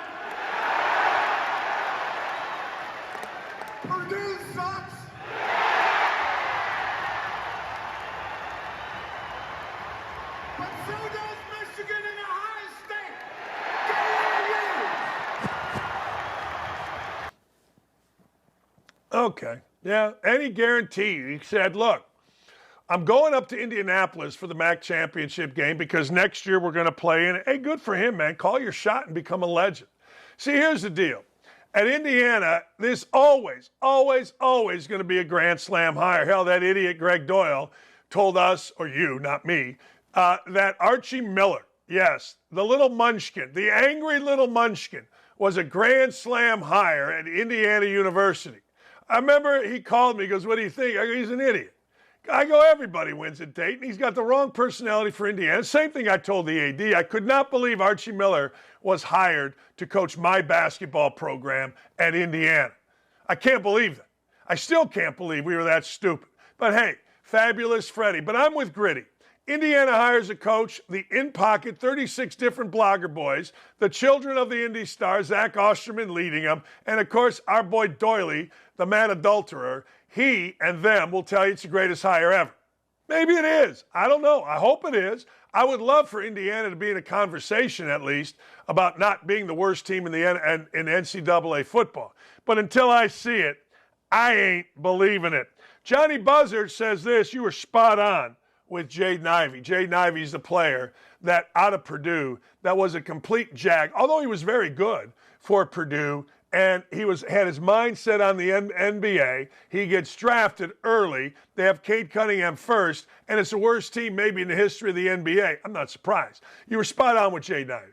Pistons finished the month of November, think about this, with 0 wins, which means me, John Buzzard, Gritty, Sean Black, Dylan, Nick 2, Ryan, Aaron, we all won the same amount of games in the NBA as who? The Detroit Pistons. We won the same amount of games, and we cost a lot less. Anyway, Ivey does not in any way play defense. Yes, he does just enough to get a coach fired. Those of you that have paid attention to me over the last 20 years of me being in media, 15, whatever it is, what does good enough to get a coach fired? He makes, as John adroitly says here, enough plays that the general manager, the assistant general manager, whose name is George David, who knows less about basketball than this phone here. He was one of my managers at Indiana. Great talker, nice kid. Everybody likes George. But honest to God. Anyway, he does just enough to get a coach fired, which means a stupid general manager, a moron assistant general manager will go, wow, he dunked. Wow, he had 28. And then over time, he doesn't play defense. He doesn't help you win. Doesn't know how to play. Got a horse shit attitude. And next thing you know, you're all fired. Anyway, watching him in his last year at Purdue, his affinity for Ja Morant really showed in his overall game. Picking and choosing when to be assertive and often. Prancing and unfocused on defense. It's well documented. His mother had coached at Memphis as an assistant, and Jaden looked up to Ja. Not exactly a great thing for his career. You're right. I'm telling you, this is why I like emails from our fans, from our listeners, from our viewers, because they're great. Now, I wish every day the Sack Attack would give you a bet, and then we'd all get our toes tapping, because Sackmeister got it done this weekend, and we won some itch, and we are going to Sizzler. Actually, we won enough. If I keep my own bets out of it and just go with the Sack Man, we win enough to go not to Sizzler, but to Ruth Chris. A nice steak and a big bottle of Chianti. I don't even know what Chianti is. Al Henner says, Dan, I agree with the CFB committee. It is unfortunate for Florida State to go undefeated, win the ACC, but not allowed a chance to compete for a national title. However, and this is where I agree with him, anyone who has watched college football knows they wouldn't stand a chance with the likes of Michigan, Alabama, Washington, and Texas. They are the better teams at this moment. Looking forward to the 12-team playoff format that starts next year, so this exact scenario that unfolded with FSU doesn't happen again. Love your show. Thank you, Al. Well, here's the deal. Basically in college basketball, there are 8 teams that get into the NCAA tournament. There are 34 automatic bids. So you got 34 teams. So we really, in college basketball, we really don't complain about what the 69th team is. That's a fallacy. That is a fallacy that, you know what, It's just not right. It's the 34th team. It's the 34th at-large bid. So we complain about the 35th team, all right? Here's the deal that you got to understand. All right, you got to understand that when we go to 13, all right, 13 teams, okay? They're good, 12 teams. They're going to bitch about the 13th. They're just going to bitch about it. I'm sorry, but they are. It's just the way it's going to go. It is. I'm sorry. So here's what it would look like if we had 12 this year. This is what I'm getting this off of a variety of places. The 1 seed is Michigan. They would play the winner of Oregon, Missouri. That's a pretty good game, Oregon, Missouri. Florida State, Liberty would play. The winner gets Alabama. That'd be good for Alabama. Penn State, Ohio State would play. The winner gets Washington. See, I would take Ohio State to advance all the way to the Final Four. Texas gets the winner of Georgia, Ole Miss. How good would a Texas-Georgia second-round matchup be? I'm fired up for the 12-team playoff. I'm absolutely with you, Al. The 12-team playoff is going to be great. We will complain about number 13. There will be what happens every year with ESPN, the selection show in college basketball. 2 things always happen. Billis complains that they got the seeding wrong, and Dick Vitale gets on there and complains that the little guy got screwed. Now, I love when he does that, particularly in 2000 and 2002, when I had Bowling Green just on the cusp, and man, we didn't make it. TV crews were there, and Vitale was beating the drum for us. Now, that's what I like. Anyway, we are going to see what happens, but I'm not mad. I'm really, really not mad. The interesting thing about this year is that not 1, but 2 teams from outside the top 4 made it in. That does not happen very, very often, but it did this year. All right, I want to go back to the news of that Kyle McCord leaving Ohio State as the starting quarterback. I got a couple people telling me, Dan, you're full of crap. I think the kid just wanted to test the open market and see how much money he can get. I'm not saying you're not right. You probably are right. But the idea that others are saying, well, he wasn't good enough to play football at Ohio State and win you a championship, I would say, man, I don't know about that. Like, do we not at all we just don't do improvement? We just don't say, hey, look, here's a guy in his first year as a starter with a really, really good quarterback coach in Coach Dennis, Urban Meyer's son-in-law, who went 3,170 yards, completed 66% of his passes, had a quarterback rating of 83.7. I mean, I don't know what to tell you. The thing that irritates me about the criticism of this kid, Kyle McCord, is that nobody talks about the left tackle. McCord threw an interception late when he got banged up. He got hit. Everybody wants to blame the quarterback. The kid made the right play. But nobody wants to say, well, the left tackle didn't do his job. Why? I don't know. Because, well, looks like to me, the guy got hit. He got hit while he was throwing. But nobody wants to talk about that. See, Kyle McCord is an easy target. Kyle McCord went 24 touchdowns, 6 interceptions. Now, third string all-conference guy or daddy that paid for his little boys and girls to go to Ohio State and they became Ohio State fans are going to tell you, McCord's not good enough. Oh, shut up. Just shut up. But here's what really happened. I guarantee you this is what really happened. He found out that they're going to bring in maybe Sam Ward, maybe the kid from Washington State. Who knows who they're going to bring in? The kid from Oklahoma. I don't know. And he's like, hey, screw you. I'll go somewhere else. Now, people are being critical. I saw where Zach Smith, the former wide receiver coach involved in the debacle there, who I like, he's fine. But anyway, he said Akron's going to get a new quarterback. Yeah, I ain't buying it. Here's the other side. You know, the righteous ones in this world are telling all of us, they're telling all of us that, well, coaches are now getting rid of players. You know what? Good. Good. I hope more and more coaches get rid of players. Here's what I want to see. You know what I want to see? I want to see coaches say, and agreements made, where if you're like Indiana and you're getting NIL money and you stink, you got to pay it back. They should have performance clauses. We'll pay you, but you can't go 3-24 over the last 3 years. We'll pay you, but you can't be the worst team, and it's a team incentive.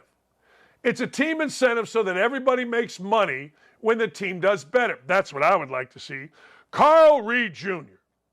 said a lot of players calling me that were forced into the portal as well. It's not always the players leaving. There's two sides of it. Oh, yeah, no question.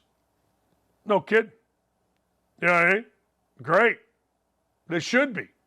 Hey, look, if you guys can walk out on your team, if you can walk out on your teammates, then you know what? I'm going to get rid of you too. I'm going to get rid of you before you get rid of me. I'm saying get the hell out of here. If you ain't good enough, and I have got to sit there and I have got to say, hey, I got to talk you into coming back. I'm also going to talk you into getting the hell out of here. I feel no loyalty to players if I'm a coach. None. Zero. Zip. One of my problems as a coach was that I was too loyal to players. I was way too loyal to players. Never again. I tell you what, these clowns can be a starter, play for 4 years, and next thing you know, first I would like to thank God for giving me the talent, the opportunity to play this game that I love. I want to thank my family. Having said that, yeah, I'm quitting. Why do we acquiesce to 18 to 23 years old? I'm telling you, treat it like a business. Give them a contract. If you and your team doesn't perform, give me the money back. That actually would help a player because they would have to play. They would have to put it in an account. They couldn't just spend it all. I'm really curious what happens. I'm really curious. I don't know if you saw this, and I don't know what's going to happen, but this is breaking news, just came down the pike a minute ago. Do you remember Shannon and Raul Armenta? They are the mom and the dad of Holden Armenta.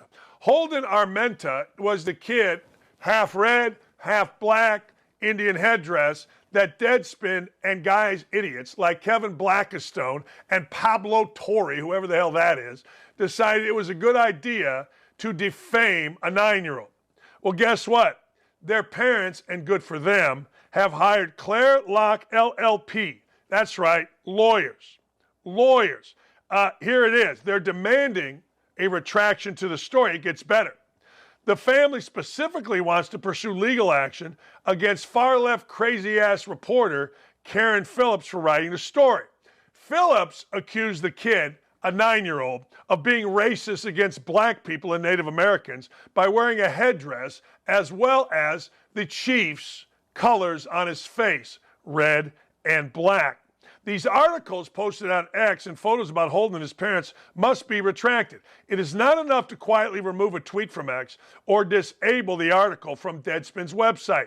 You must publish your retraction, issue an apology to my clients with the same prominence and fanfare with which you defamed them. I actually had this situation at ESPN. Trey Wingo, a man I have little respect for, Mike Golick, a man that I do, and his fat-ass bald son, Mike Jr., a man I have no respect for, got on me when I was working there because I said Andrew Luck quit. And they referenced me leaving West Virginia, which was deeply personal and clearly not the same thing. I got pissed. I called Norby Williams in the head. I said, this is bullshit. I went off. They agreed. So I had a conversation with Wingo. Wingo wanted to be Wingo, which is a milquetoast chicken shit little punk. I told him, look, you're a chicken shit milquetoast little punk. I said, you said it on TV, I want it retracted. Williamson agreed with me. Wingo, being the chicken shit little milquetoast punk, said, well, I said it in the third hour, so I'm going to retract it in the third hour. I said, good, because you're a milquetoast chicken shit little punk. It's what chicken shit little punks do. So they did.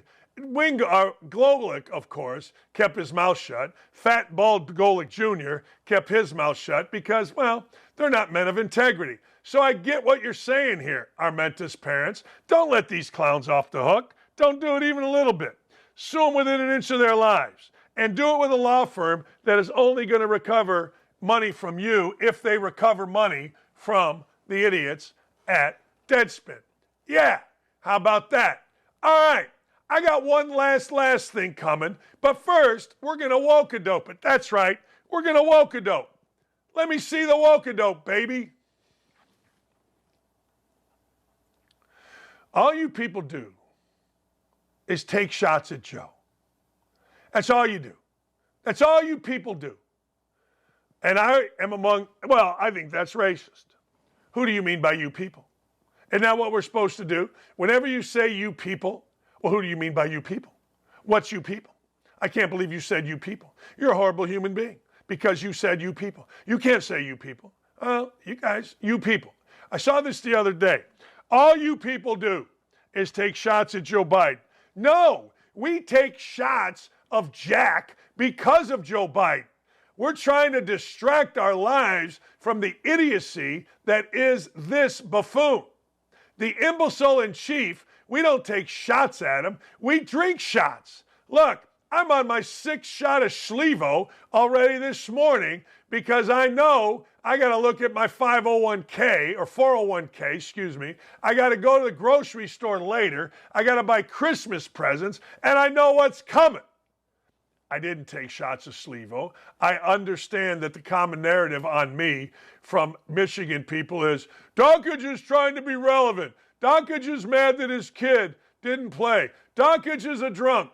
I'm neither a drunk, angry that my kid didn't play, or irrelevant. I'm Mr. Relevant.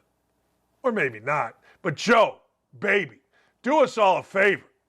Help us help you. Think about us, not your dumbass crack-idled son. Think about us, not how you can scam the world. Think about us, not how to be in pocket. Think about us, U.S., us. That's twofold, the United States and us. Get your head out of your dupayage. Quit. Well, just quit. Next. This tree is a symbol of our progress and accomplishment, and then the tree falls. Progress for what? Like, what is this great progress? You got more African Americans in TV commercials. You got biracial couples in TV commercials. Is this the progress? Every sports broadcasting show must have at minimum one woman, one African American, one Asian guy, and a white boy. Is that what progress? Is this the progress you're talking about? Is that what it is? Hopefully it is. Because that's about the only progress I've seen in anything. And I don't even know if that's progress. That's just pandering. But anyway, I digress. Yes, progress. Hope and change, yo. DEI. I'll get into DEI and officiating in a minute. Yeah. I had a Christmas tree one time fall down. I had a little overhang in my house. So I somehow got the tree to lean against the overhang, got out my belt, tied the belt around the railing, and held the Christmas tree up. Yeah, that's progress. Oh, man, we got black referees. That's progress. We got Dominique Foxworthy on my TV. Hope and change. Progress. Yeah. Bite me. Next. Oh, man. Well, let me stop. I'm not even going to read the bottom part. If you're buying an electric vehicle, you're an idiot. You can go anywhere on America on a single tank of gas.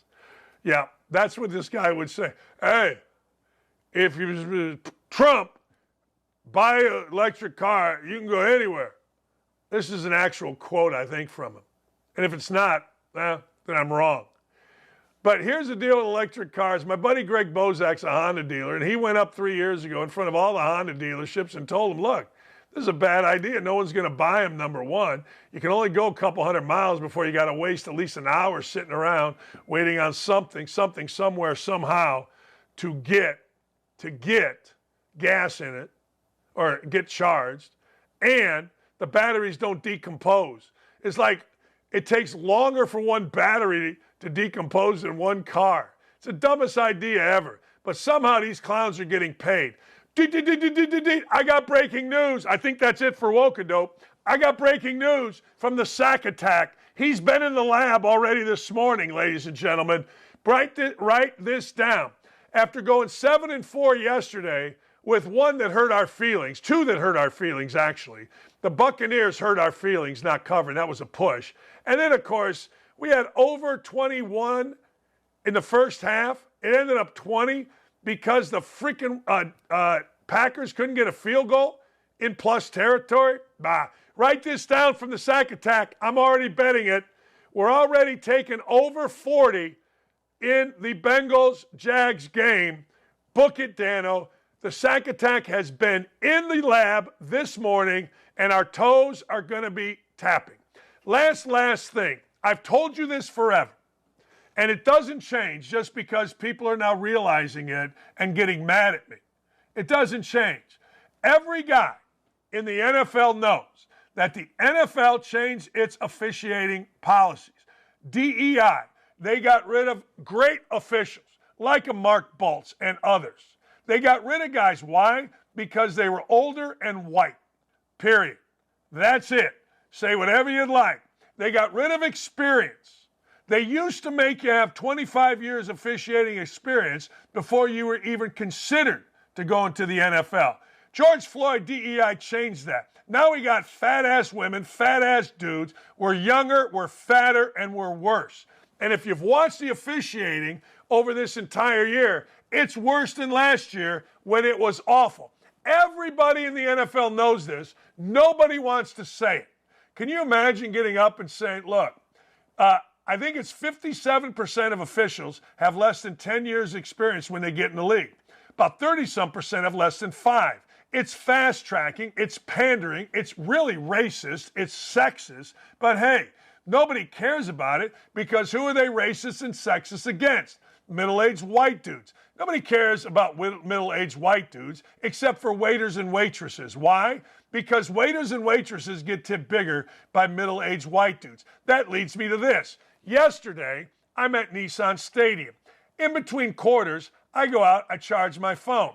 I go up, I'm going to buy a bag of Doritos, and not even a Diet Coke, just a bag of Doritos. I put the bag of Doritos on the counter. Guy, I put my card in. Guy turns around and hands me, hey, do you want a tip? I said, no. The hell do I want a tip for? I didn't say no. I go, no, I'm good. I'm tipping the guy for taking a bag of Doritos and doing his job? Bullshit. That's garbage. Ain't happening on my watch. Now, the other day, I went to Amori, great restaurant. To-go order. I got a to-go order. They handed me the card. Tip. You know where the tip started? 20%. No, I gave 20%, but I'm not doing that anymore. You're not bullying me, people. No. 20% for what? For a guy to punch in Doritos? Isn't he getting paid? What am I? Now, don't at me.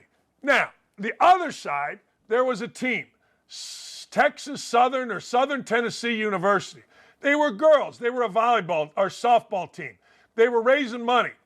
So I bought a Diet Coke and I tipped. I gave him a nice 10%. I'm the biggest tipper in the world. I gave the guy at DraftKings $100, this general manager who was working his ass off to get people seats. He got us a nice seat, tabletop for 4 actually.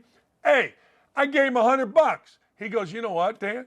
You're the only guy all day, ever, that's understood that I worked my ass off. Here's my card. Anytime you need a table here, you call me, have your daughter call me. I gave him $100 because the guy worked his brains out. Well, Dakich, you got enough money, you can give $100. Right, because I've worked since I was 10 years old. Screw you. Yeah, I got enough money because I busted my ass my whole life. And I understand the value of tipping. Oh, we're not all as fortunate. Well, they get as fortunate. Pissing me off. I'm pissed off late show. This is a late show piss off. Thanks to Shawne Merriman for coming on. It was great. Thanks to Aaron Murray for coming on. It was great. Nick and Nick, you guys are awesome. Dylan and Ryan, fantastic. You kidding me? Katie and Haley and Beth the Booker, we're killing it on this show. Aaron, Awesome. Thank you. I got to call you later on, Aaron. I got to make sure we're all set for the month of December. And, of course, Gary, thanks for the text yesterday. Have a wonderful afternoon. Send this show out to other people. Thanks to all of you that were on the YouTube chat today, Twitter, Outkick. YouTube chat is the best. I love it. Hey, by the way, Two Big Brains. Ken Sterling's babysitting his granddaughter today, so Two Big Brains comes on at 3. You don't need to watch the Potsy Weber of Southern Indiana, or listen to the Potsy Weber of Southern Indiana on 107.5. Come for some real Colts talk. See you tomorrow.